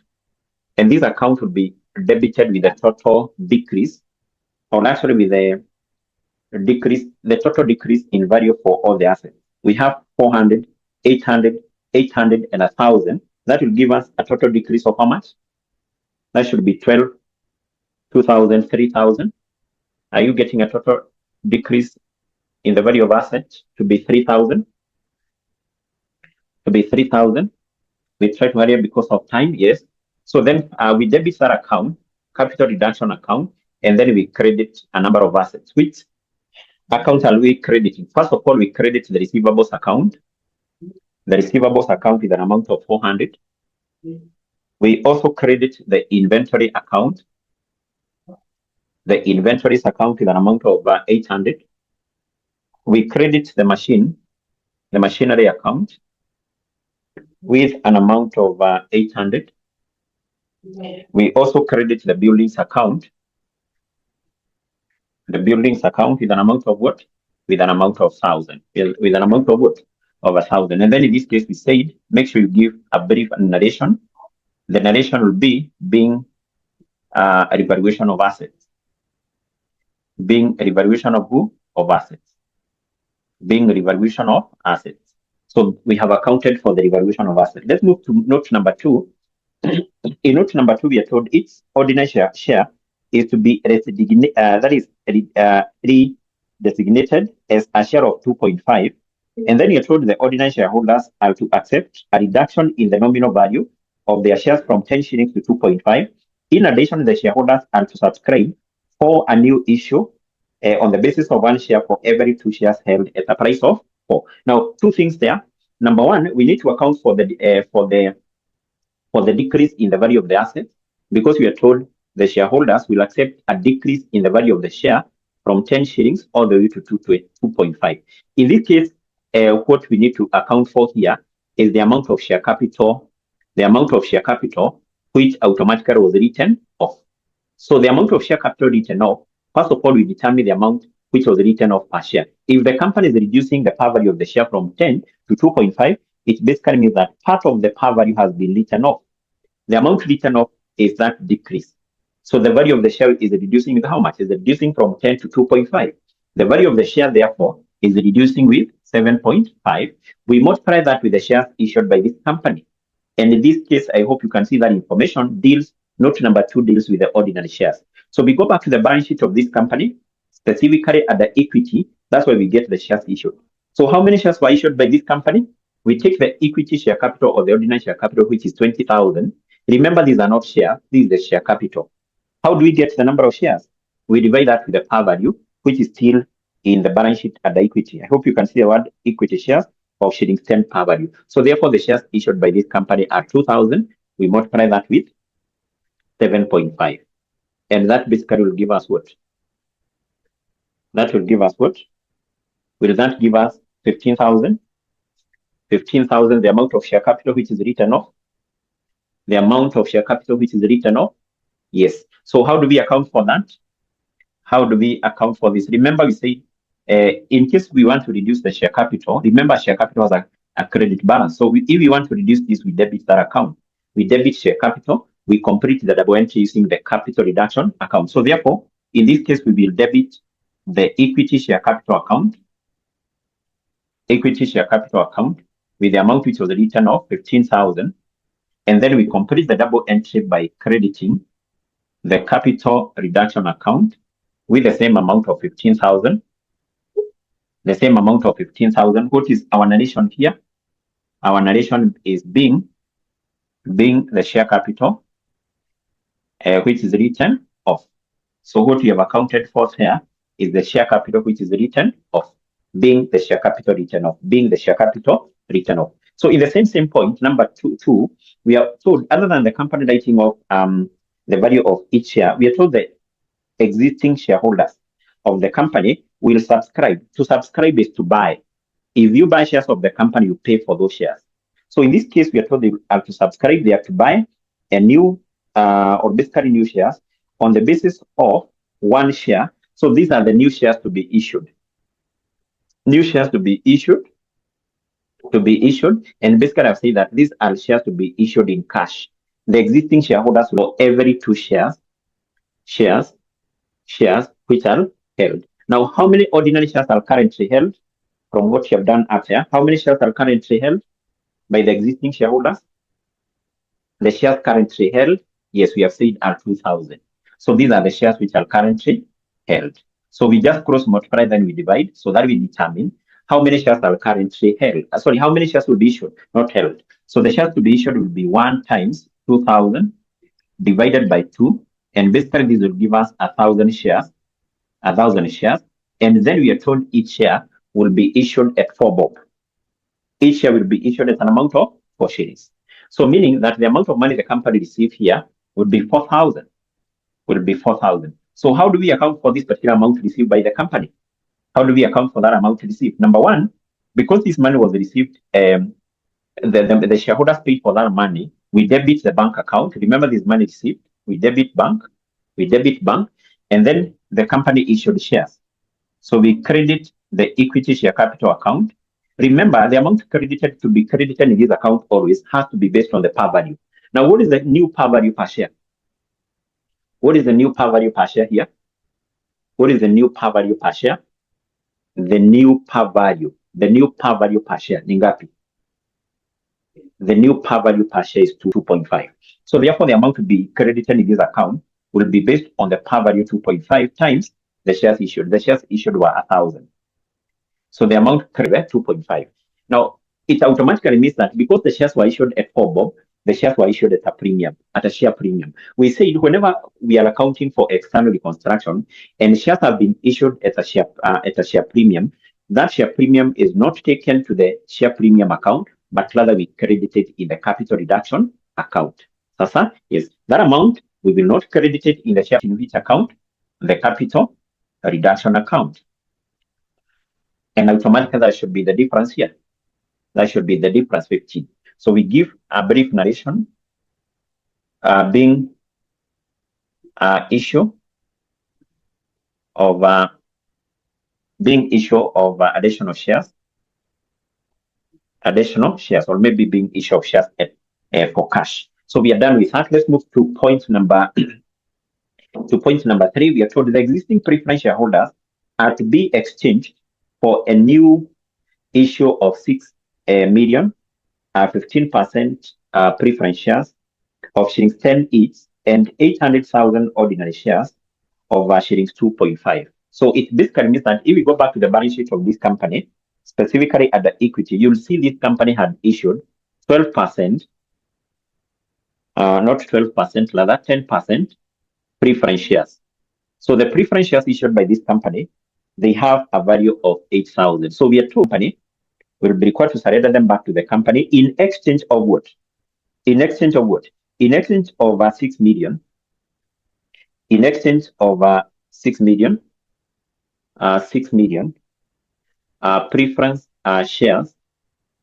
Preference shares having a value of 10. Having a value of 10 and 800,000 ordinary shares. 800 ordinary shares. Each share having a value of 2.5. 2.5. Yes, and I think usually this question there is a small typo, a small typing error.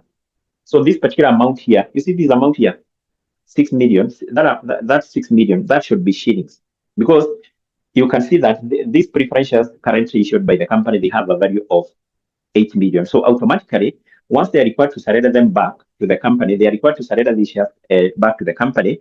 They must be issued with other shares or even debentures having the same value, having the same value. So if you take 6 million times 10, because you can see, take into account we don't have the word shillings before 6 million. We can only take 6 million to be the shares. So you should take the share 6 million times 10. That will give us 60 million. You can see that one is more than that. So that's why I'm saying there was a small typing error. This one should be shillings. If you have the physical paper, so before the word 6 million. We should have 6 million. The issue of 6 million, 15% preference shares of shillings 10, and 800,000 2.5, or ordinary shares of 2.5, such that if you work out this now, you work out this 6 million, and then these ordinary shares which were issued 800 times 2.5. So if you multiply these two, this will give us what? Is it 2,000? 800,000 times 2.5. Is it 2,000? Yes, it should be 2,000. Such that if you add this and that should give us 8,000. So these preference shares which were issued and these ordinary shares which were issued, they must be having the same value because the old are to be exchanged with the new shares. Yes, so that's why I've said there was a small typing error as far as that is. Number one, we cancel these shares. We cancel these shares. How do we cancel them? We cancel them. Remember, this account has a credit balance. So to cancel this, we will debit this account. We go ahead and basically debit to account. We debit this account for the new preference shares which were issued, and also we credit. That is to credit that account, and also we credit ordinary share capital. So we debit and then we credit to account. So we are cancelling the old shares and account the 10% preference share capital, and then we credit these preference shares which were issued. They were 15%. 15%. We credit 15% preference account with the 6 million, and then we credit equity share capital. Equity share capital with an amount of 2,000. With an amount of 2,000. Yes. So what is the narration? Being the old preference shares which were cancelled. Being the old preference shares which were cancelled. Yes, and I think we are done with that particular point. Let's move to point number 4. Let's move to point number 4. In point number 4, what are we told? We are told that the debenture holders are to accept 200,000 ordinary shares of shillings 2.5 each in lieu of interest payable. Then you're told the 12% debentures are to be converted to 14% debentures.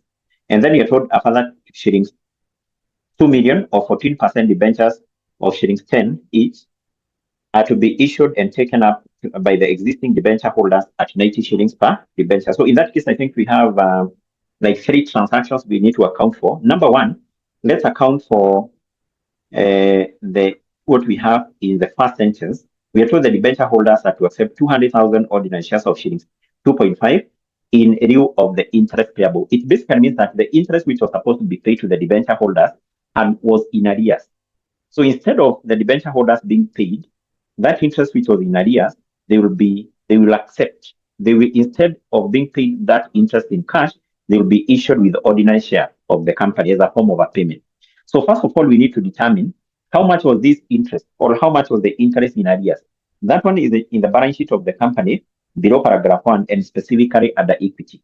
Can you be able to see the interest payable on debentures, or the interest payable to the debenture holders at the equity?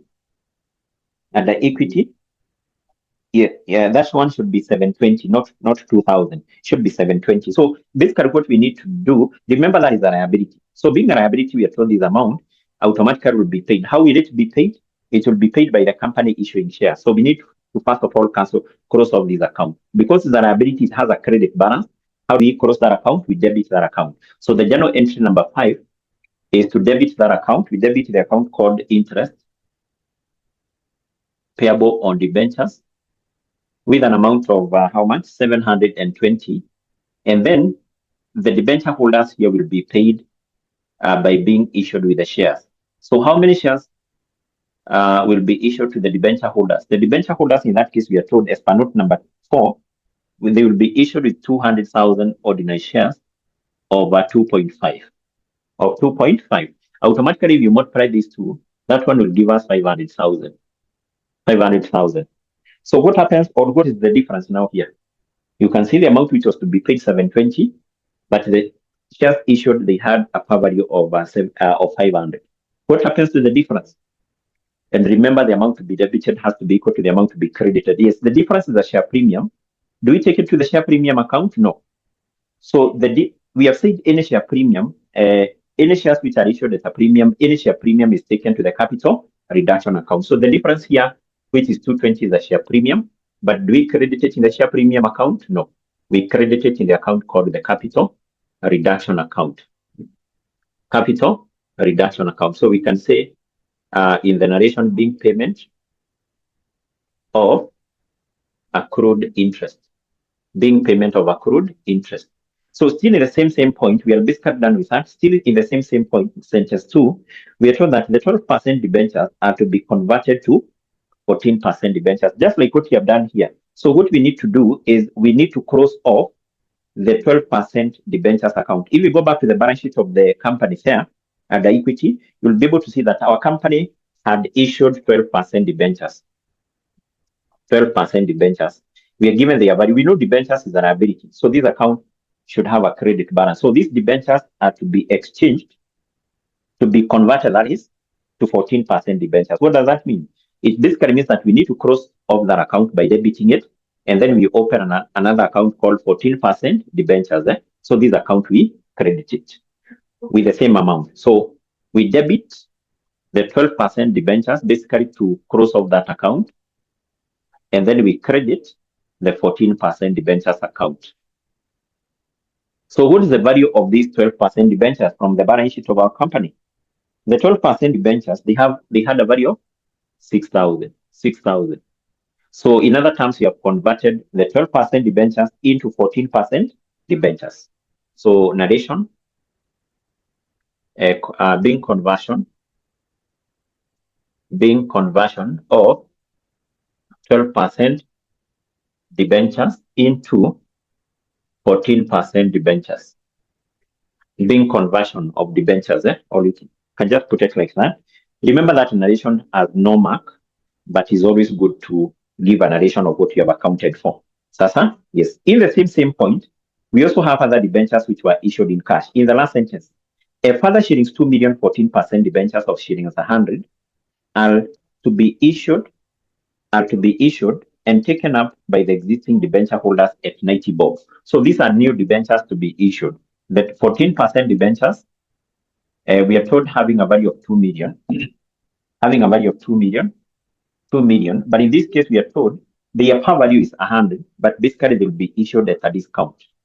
They'll be issued at a discount because we are told they will be issued at 90 bob. So basically what that means is that our company here, instead of receiving 2 million, the cash to be received, the cash received will be what? Will be 90 all over 100 times what? Times 2 million. In other terms, because they have a value of 100, but they will be issued at 90, it's like they were issued at a discount of 10%. Sasa? Yes. So the amount to be received should be equal to what?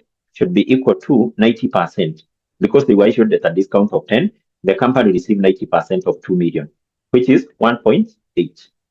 1.8. So that is basically the amount to be received. How do we account for this amount received? The amount received, number one, this one will be debited in the bank account. We debit the bank 18 with the cash which was received. With the cash which was received. Now, the difference which is, or actually the discount which is 200,000, which is the discount, that one, basically we take it to which account? We take it to the capital reduction account. We must account for that discount.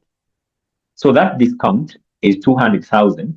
We take it to the capital reduction account because by the end of the day, the amount to be credited in this account, the amount to be credited in the 14% debentures, 14% debentures, just like what you have said in relation to the shares, that one has to be based on the par value.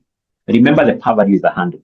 So the amount to be credited in this account has to be based on the par value of 100. So meaning that the amount to be credited in this account should be 2,000. It has to be based on the par value, just like the shares, just like the shares. So the narration being an issue of debentures for what? For cash. Being issue of debentures for cash. We are basically done with that. So let's move to the other point, number 5.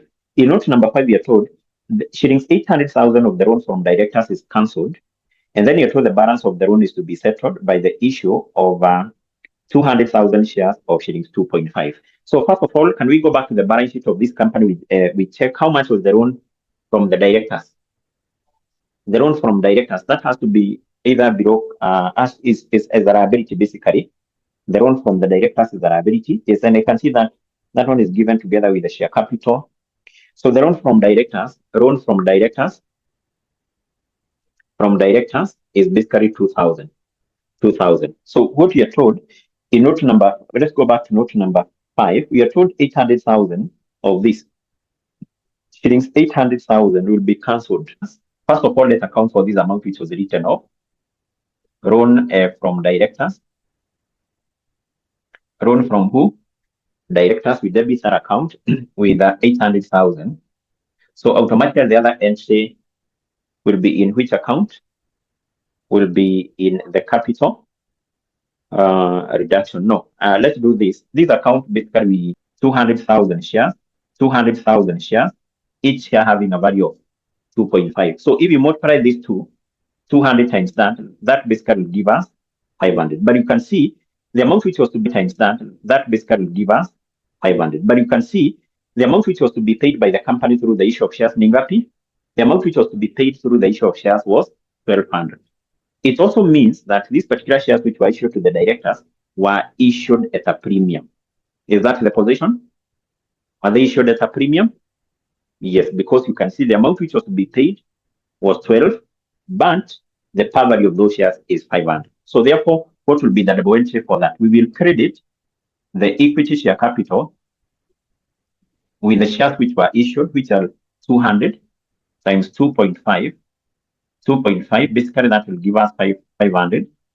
So the difference between 500 and 12 will be a share premium. Where do we take the share premium? To the capital reduction account. To the capital reduction account. Remember, that is the share premium. That is the sharehood, the share premium on the shares which were issued. So by the end of the day, if you add this, the amount to be credited, the amount to be what? The amount which has been debited, you'll be able to see the amount is the same. So 800 plus the 500, which is 13, plus 700, 2,000, which is equal to that. So this is our narration being director's loan, which was cancelled, director's loan cancelled and paid. So we have accounted for the director's loan which was cancelled and the one which was paid. We are basically done with that. To point number 6. Yes, we are together up to that point. So in point number 6, you are told the investment are to be sold at their current market value of 6 million. So which are these particular investment? Investment automatically should be an asset. So if we go back to the balance sheet of this company, below the non-current assets, I can see we have intangible assets. One of the intangible assets is investment. The value for investment is 45. So we are told that investment, as per note number 6, we are told that investment will be sold at the current market value of 6 million. So the investment will be sold at a profit, because if you take the carrying amount of that investment is 45, but the investment will be sold at 6,000. So that profit, that gain on the sale of investment, that one automatically we cross it off, we take it to the capital reduction account. So first of all, we account for the amount which was received. The amount received, that one is debited in the bank. So how much amount was received? It should be equal to the sales proceeds. Sales proceeds is what we have in note number 6. Our investment was sold at 6 million. That is what we debit in the bank. That is what we debit in the bank. And then the amount which we credit in the investment account should be equal to the carrying amount. Investment was recorded at 4.5. We credit that account with 4.5. The difference, which is basically 15, we are saying is the gain on the sale of investment. So that gain on sale of investment, where do we take it? We take it to the capital reduction account. To the capital reduction account. So the narration here is being what? Being investment sold. Being investment which was sold. Being investment which was sold. being investment which was sold. We are basically done with that. Let's move to point number 7. You're told bank overdraft was paid in full. Also very simple. Bank overdraft, we know, is liability. Is a liability. So if bank overdraft was paid and is a liability, we need to cross off this account by debiting the account. So we debit bank overdraft account. Bank overdraft, this one has to be part of the current liabilities in our balance sheet. And the bank overdraft is basically 3,000. And then we credit bank account with an amount of 3,000. So the narration here is being payment of bank OD. Being payment of bank OD. Being payment of bank OD. Being payment of bank OD. Yes. So we are done with that point. Let's move to point number 8. And we are told the sum of 3.18 million is to be paid off. Is to be paid to offset the sundry payables immediately, and the balance in 4 equal installments at the end of each quarter. So I think in our case here, what we need to do is to account for the amount of payables which was paid, or the amount of sundry payables which was paid.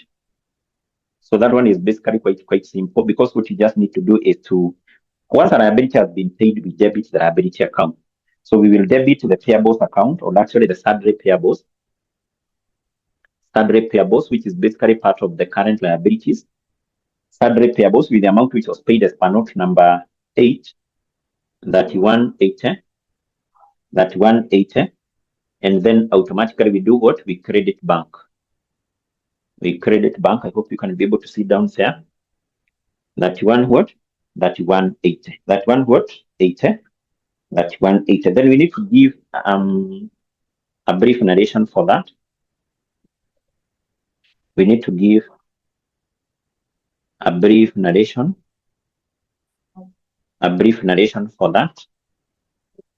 A brief narration for that. So being payment, or being partial payment, to who? To creditors. Being partial payment to creditors. Yes. So we are done with that, basically.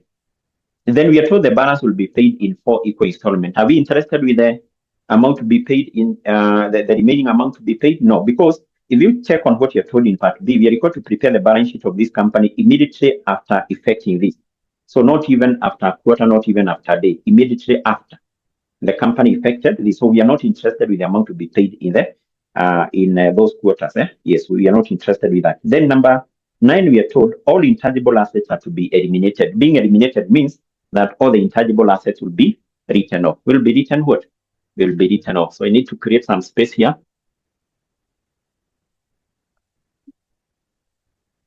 Yes, so all the intangible assets will be written off. Which are those intangible assets? Automatically, it is all the intangible assets excluding investment. Remember, investment was sold. So we need to write off goodwill and patent and trademark. So how do we write off assets? So basically, we credit the asset account, because assets have a debit balance. We credit the asset account. We debit the capital reduction.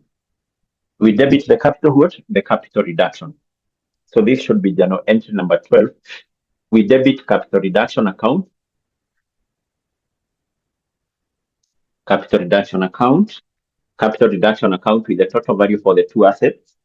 Goodwill 6,000, patent and trademark 500. That will give us a total of 65.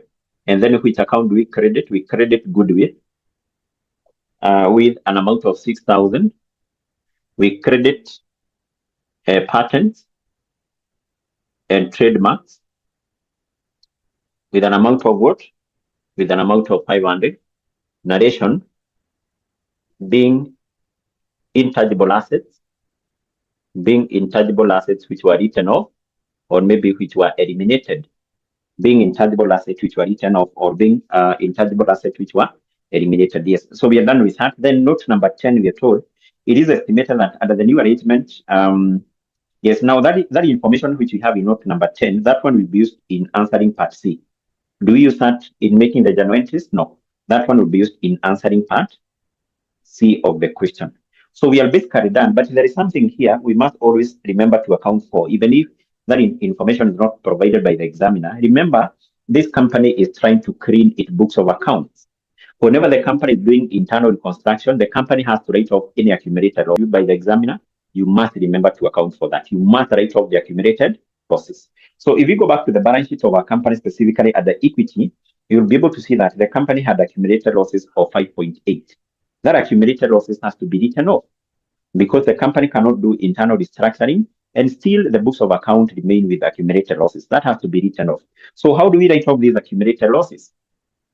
So remember, this account always has a debit balance. It is the retained earnings account which has a debit balance because those are losses. How do we write off that account? We credit it and then we debit the capital. We debit the capital reduction.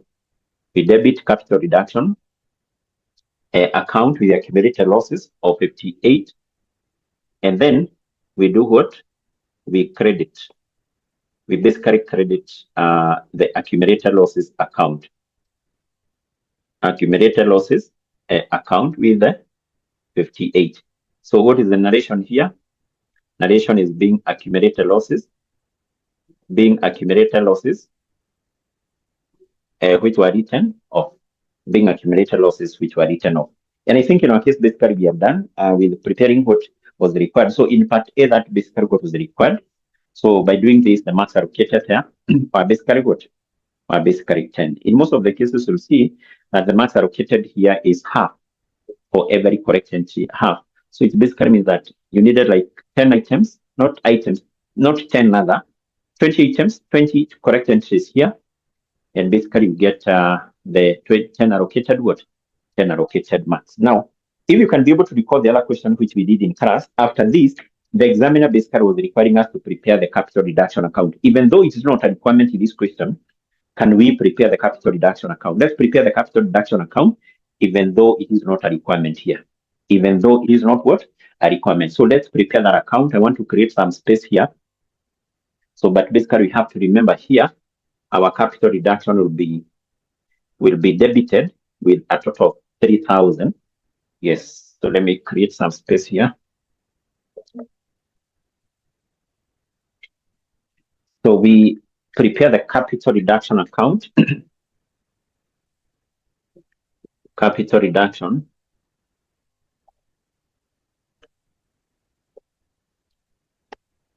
Capital reduction account, capital reduction account. Yes. So, and our figures are in thousands of shillings. Are in thousands of shillings like that. Yes. So we have said as per the first journal entry, basically we said you need to go through all your journal entries, journal entry number 1 up to journal entry number 13 as you check what is affecting the capital reduction. Journal entry number 1, our capital reduction account is to be debited. Is to be debited with various items. So the first entry comes from the account called the trade receivables with an amount of 400. The other entry is in the inventories account with an amount of 800. The other entry is in machinery account with an amount of 800. And basically the other entry is in buildings account with an amount of how much? With an amount of 1,000. So that those particular amounts are basically what? Are debited in this account and then credited in the respective account. In the respective what? In the respective account. In the respective what?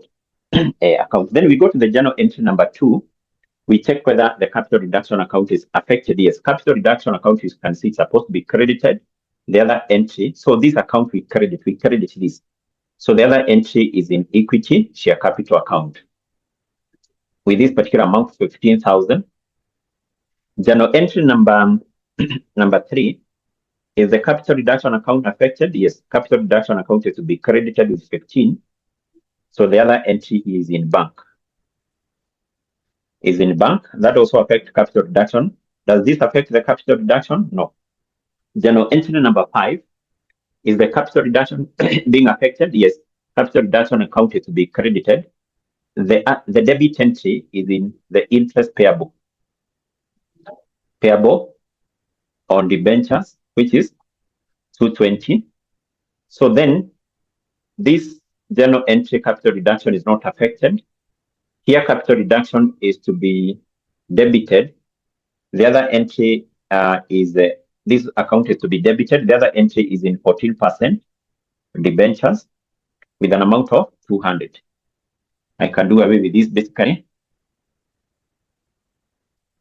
Yes, so then from there, we have the other journal entry here. This one. So the capital reduction account will be actually credited with a total amount of 800 and basically 700. I think we can combine that here. So that will be a total of 1500 to be credited. This account will be credited. The other entry is in the account called loans from directors with a total of 1500. That plus that, which will give us 15. So then from there, journal entry number 9. So the capital reduction account is supposed to be credited with 1500. So the other entry is in bank account. Bank account. Journal entry number 10. Journal entry number 10 here. Capital reduction account is not affected. Journal entry number 11. Capital reduction is not affected. Journal entry number 12. Capital reduction is supposed to be debited. One of the entry is in goodwill account with an amount of 6,000. The other one is in patent and basically trademark 500. And then finally, journal entry number 13, capital reduction will be debited with an amount of 58. So the other entry is in the account called what? The accumulated losses account. And basically we are done. We are done. So remember, you say that this account should either automatically balance off, should either balance off, or we have a balancing figure on this side, which is called the capital reserves. Which is called capital reserve. The account should either balance off, or basically we have a balancing figure on the debit side, which is known as the capital reserves. Yes. So can we do that? Can we determine whether our account is balancing, or basically we have what? We have a debit balance.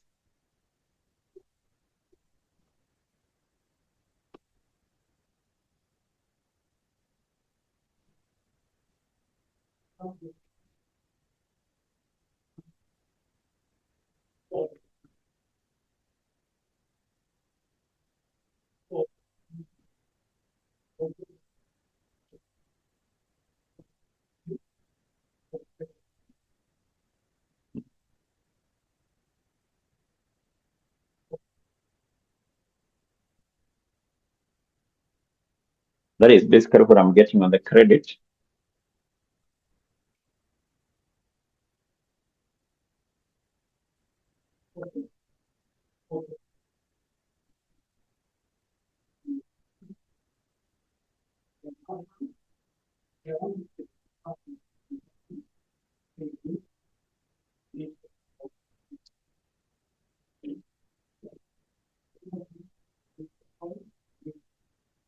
Yes, that is basically the figure I'm getting. Yes, so that is also what I'm getting from Ismail. Is that what you have? A balancing figure on the debit side? A balancing figure on the debit side, which is called what? The capital reserve. Is that what you have? Is that what you have? I hope that is what you have. I hope that is what you have. I hope that is what you're getting. Yes. Yes. So basically that is it. What we need to do is we basically move and prepare what is required in part B. What is required in part B? What is required in part B? What is required in part B? In part B, I think maybe first of all, I can give you a small breather, and then we come back having a lot of energy. We finish on what is remaining. So let's just take a small breather. We come back at 9:25. We continue. So a small breather, then we come back. Yes. So I want us to continue. Let's continue. Let's continue. I hope you're back. I hope you are back. Yes. So let's continue. I want us to go straight to preparing what is required in part B of the question. And basically, the examiner was requiring we prepare statements of financial position immediately after the internal reconstruction statement of financial position. This is as at 1st November 2021. 1st November 2021. So we just need to have a single column here, and we start with the non-current assets.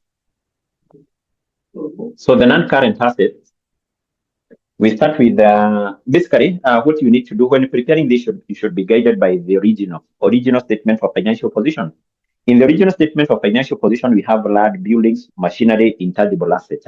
So number one, we know that land was not revalued. The value for land remained the same. Land was not revalued, and basically its value was 8,000. Then below that we have buildings. Buildings, we record the value which we have in note number one. Buildings. We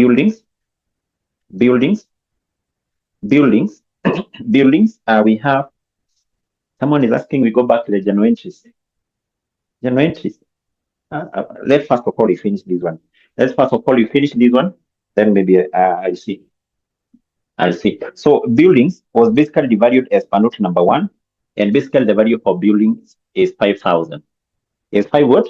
5,000. 5 what? 5,000. 5,000.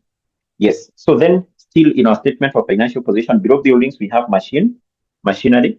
So basically machinery were valued as per note number one, and the value for machinery is basically 2,000.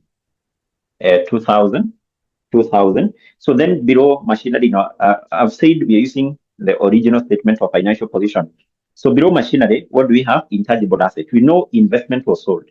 Will it appear here? No. We know goodwill and basically patent and trademark were written off. They will not still appear here. So mean that all those particular intangible assets will not appear there. So then from there, we move and basically record the current assets. So for current assets, we start with, basically we have two current assets. Actually three current assets in our statement of financial position. We have the first one, which is inventories. Inventories were valued as per note number one to an amount of 64. We record inventory here at 64. Then also we have receivables. Receivables were valued as per note number one to a value to an amount of 36. Still in our statement of financial position, we have cash. This will not change.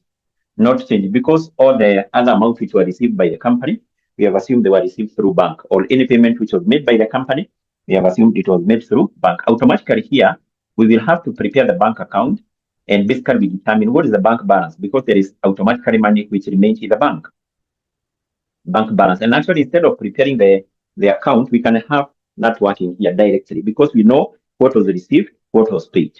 So I think we just need to go through general interest number one. There was no any amount there was nothing affecting bank in general entry number one. General entry number two, there were those particular shares which were issued for cash. The shares which were issued for cash, they had a value of how much? Just go to the shares which were issued for cash and you give me that amount. We try to hurry up because of time. Was it 4,000? Was it 4,000? 4,000? Yes, 4,000. 4,000. So this is basically money received. So we will take all the money received as positive, any payment as a negative. So we have the amount which was received as per note number two. Note number three, no cash which was received. Note number four, we have the amount which was received from the issue of debentures, and that amount was 1,800. The amount received from the issue of debentures, is it 1,800? Yes, 1,800. Amount received from the issue of debentures as per note number four, please confirm. I can remember it was 1,800, the amount received from the issue of debentures. Then from there we have note number 6, the investment which was sold at 6 million. So this is the cash received, 6,000. Then we have note number 7, we have payment of an overdraft, that is minus. The overdraft was 3,000. The overdraft was 3,000. Then we also have note number 8. the payment to the creditors, that 180, which is still a negative, that 180 is a payment. Yes, I don't think we have anything else. That should give us the bank balance. That should give us the bank balance. The bank balance, I hope that is the figure I'm getting from Patrice, of 5620, because the total amount received should be 10,000 plus 18, that is 11,800 minus 6180. Yes, so that one should give us what? Should give us 56 what? 5620. Yes, I don't think we have any other asset here. And basically, we say no need of even getting these totals. We say these totals are not marked. So just move and you record equity. So for equity, we will also be guided by our original statement of financial position. So first of all, we have equity share capital. Equity share capital. We know this equity share capital will change. So the original share capital is basically 20. Instead of preparing the ledger account, let's just do the adjustment here. So then we go to the notes, and basically whatever is affecting share capital, we adjust it here. Ordinary share capital. So we have note number 1 is not affecting this. Note number 2, we have the amount of share capital which was written off. The share capital written off reduces this. So the share capital written off, I can remember, was 15,000. This is the share capital written off. We deducted from 20,000. Then we also have the shares which were issued as per note number 1 in cash. And whatever we add here is the par value. Out of the shares which were issued for cash, the par value for those shares is 25. Is that the position? The amount credited in the share capital? For your case, you can check that from the journal entries. You can check that from the journal entries you have. You check what is affecting ordinary share capital. That's that? Yes. So if it is a debit, it is to deduct that amount here. If it is a credit, is to add. So then accounting it, or actually number 2, we have an amount of 15,000 written off, and the shares which were issued at 25. Then note number 3, we have the shares which were issued, whose value is 2,000. We add 2,000. We add 2,000. We add 2,000. So then journal entry number 4, do we have shares which were issued there? Yes, the shares which were issued in lieu of interest, and basically they were 2,200 times 2.5. Basically, which will give us what? 500. Yes. What about journal entry number 5? So we have the loan paid to the directors. Yes, we have the shares which were issued to the directors. The shares were 200 times 2.5, and I think that will also give us 500. I hope that is still correct. Yes, and then we have note number 6, 7, 8, 9. I don't think we have any other transaction affecting ordinary share capital. What should be the final figure for the ordinary share capital?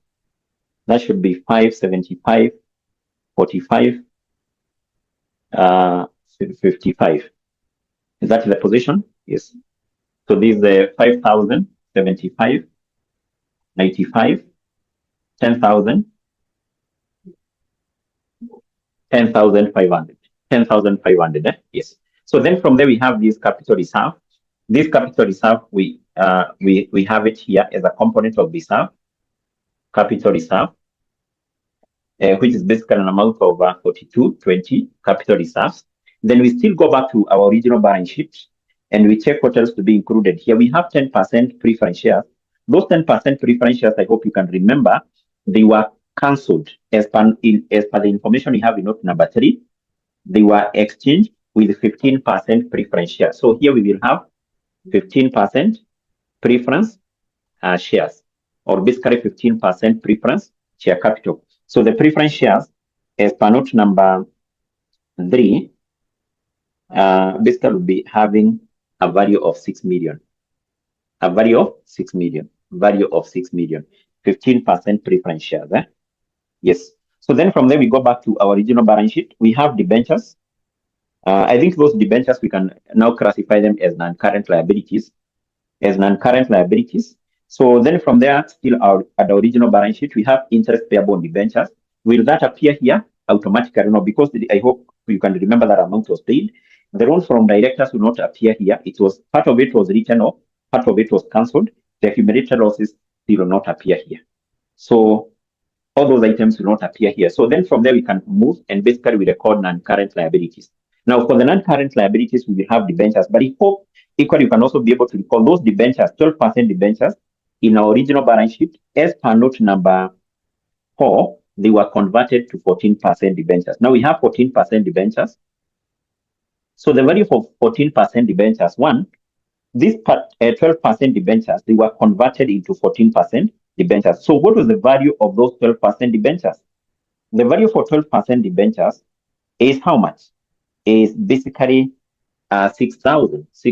But also remember, as per note number 4, there were other debentures which were issued by the company having a value of 2,000. So in total, the 14% debentures will be having a value of 8,000. A value of 8,000.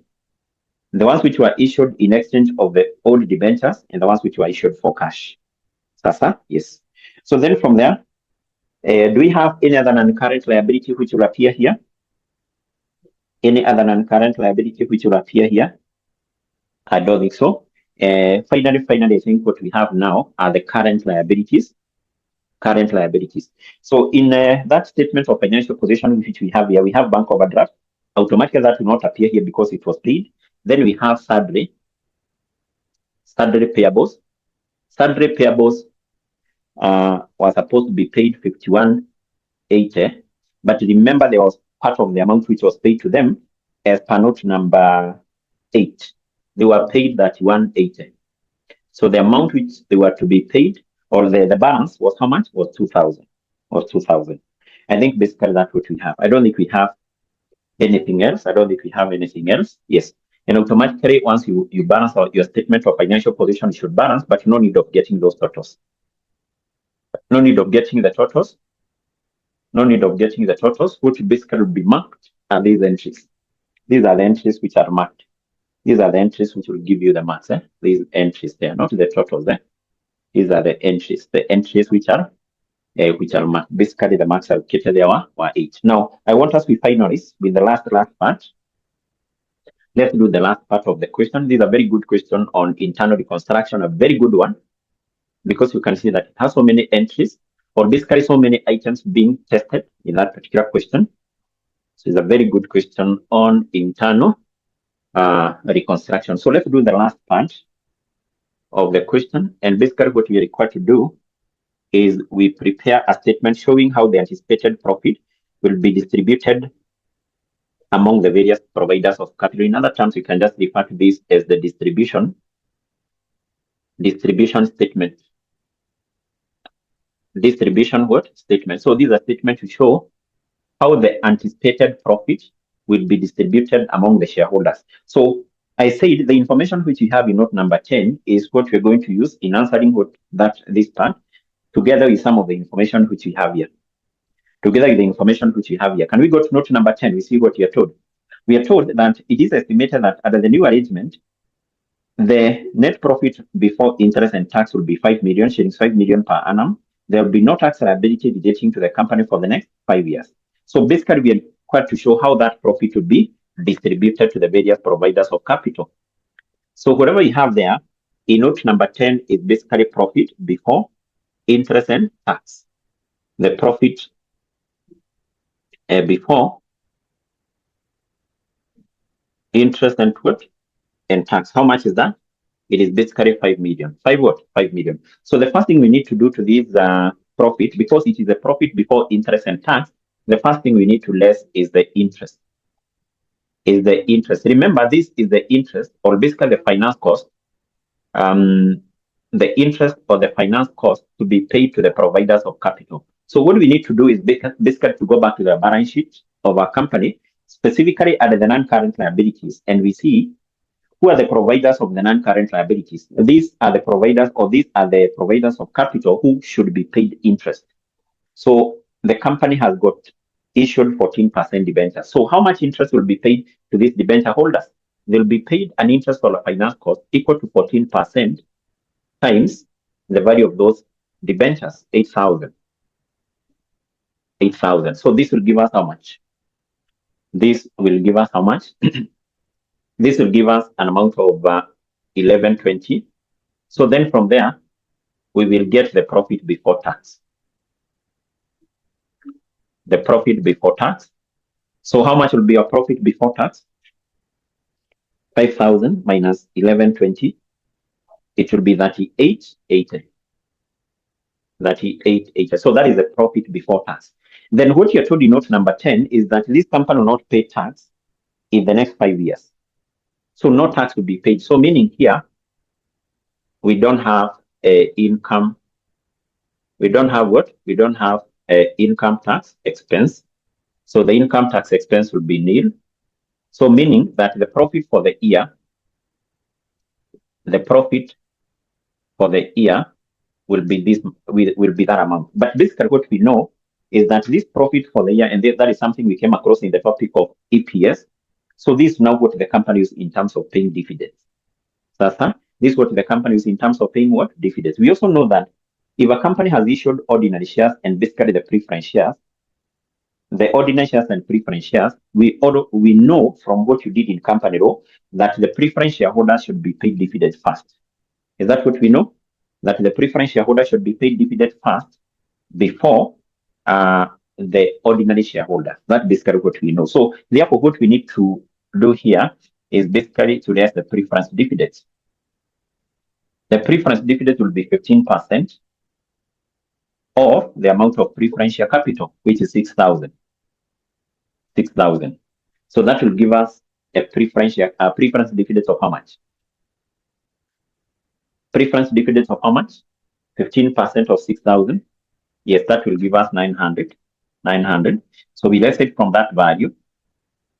And then we get an amount of what?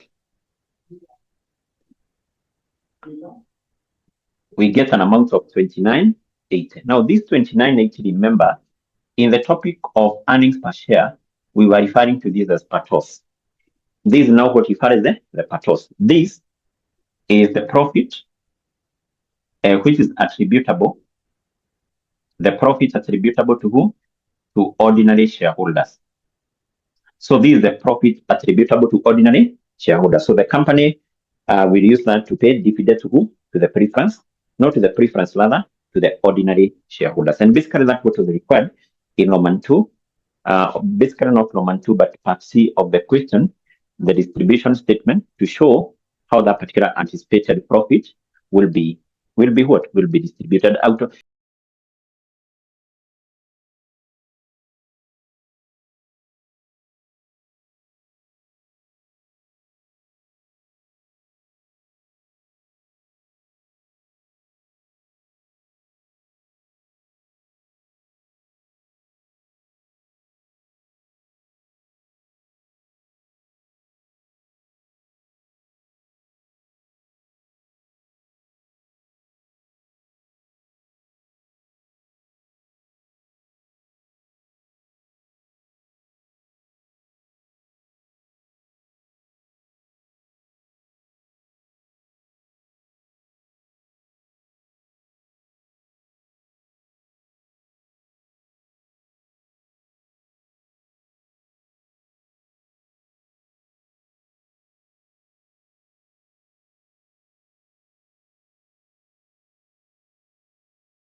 case, we are told that this company, which is called Perry Limited, entered into a lease, and this company, Perry Limited, leased an item of machine from a supplier. So automatically, Perry Limited, whereas now the supplier is the owner of the asset. So if you go to the requirement, you're required to analyze the accounting treatment of the above this transaction in the financial statement of who?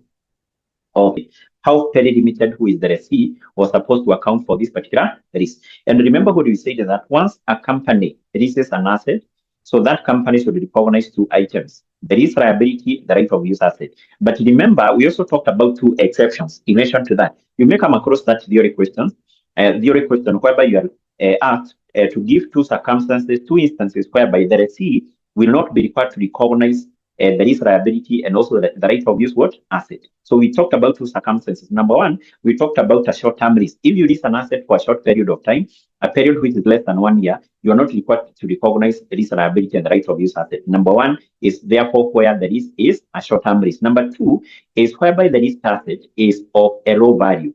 If you lease an asset which is regarded to be of a low value, you are not required to recognize the lease liability and the right of use what asset. But this company, Perry Limited, basically on the date the lease commenced, the company needed to recognize two items: the lease liability and the right of use what asset. We said always we start by computing the lease liability.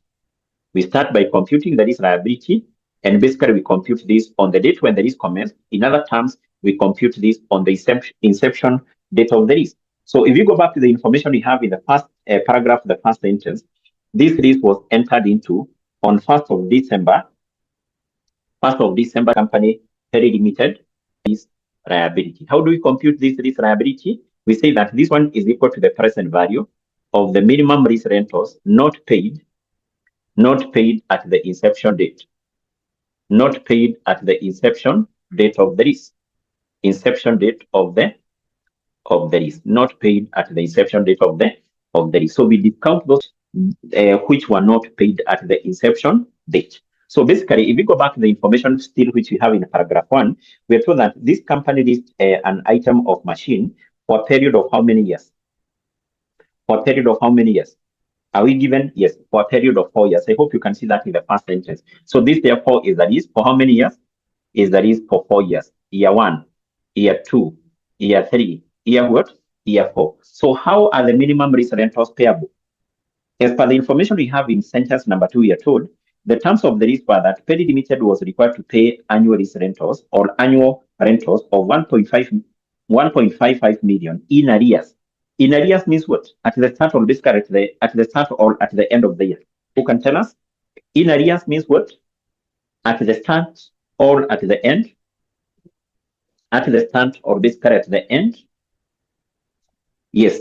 In arrears means at the end. So this amount was payable at the end. So the amount which was supposed to be paid at the end of year 1 is 1.55 million, 1.55 million. At the end of year 2, at the end of year 3, 1.55 million, 1.55 million. And therefore, if you check this particular question which you are doing here, you should be able to note that it is different from the other question which we did. I hope you can remember the other question which we did in class the other day, a question which was examined in December 2024. So remember the lease rentals, the minimum lease rentals were payable at the start. So therefore, I want you to see the difference. Rin, I think there was a question which was asked by Rin. There was a question which was asked by Evans. Whenever the minimum lease rentals is payable at the start, and also compute the lease liability. Number 2, how we prepare the lease amortization schedule. Remember, therefore, all these particular amounts are payable at the end. So how do we compute the lease liability? We discount the minimum lease rentals not paid at the inception date. Now, this amount, the inception date, because there is no amount which was paid there, because we said we discount everything excluding the amount paid at the inception date. So we will take 1.55 million. We multiply this with the present value interest, factor, which rates at the rate of 13%, at the rate of 13%, the rate of 13%, then what will be our N here? Our N will be 1, 2, 3, 4. So we are discounting minimum lease rentals for how many years? For 4 years. Yes. So for 4 years. But remember, if this particular amount were payable in advance, so for example, this amount was paid here at the start of year 1. This was paid at the start of year 3, and this one was paid at the 10th year. Our end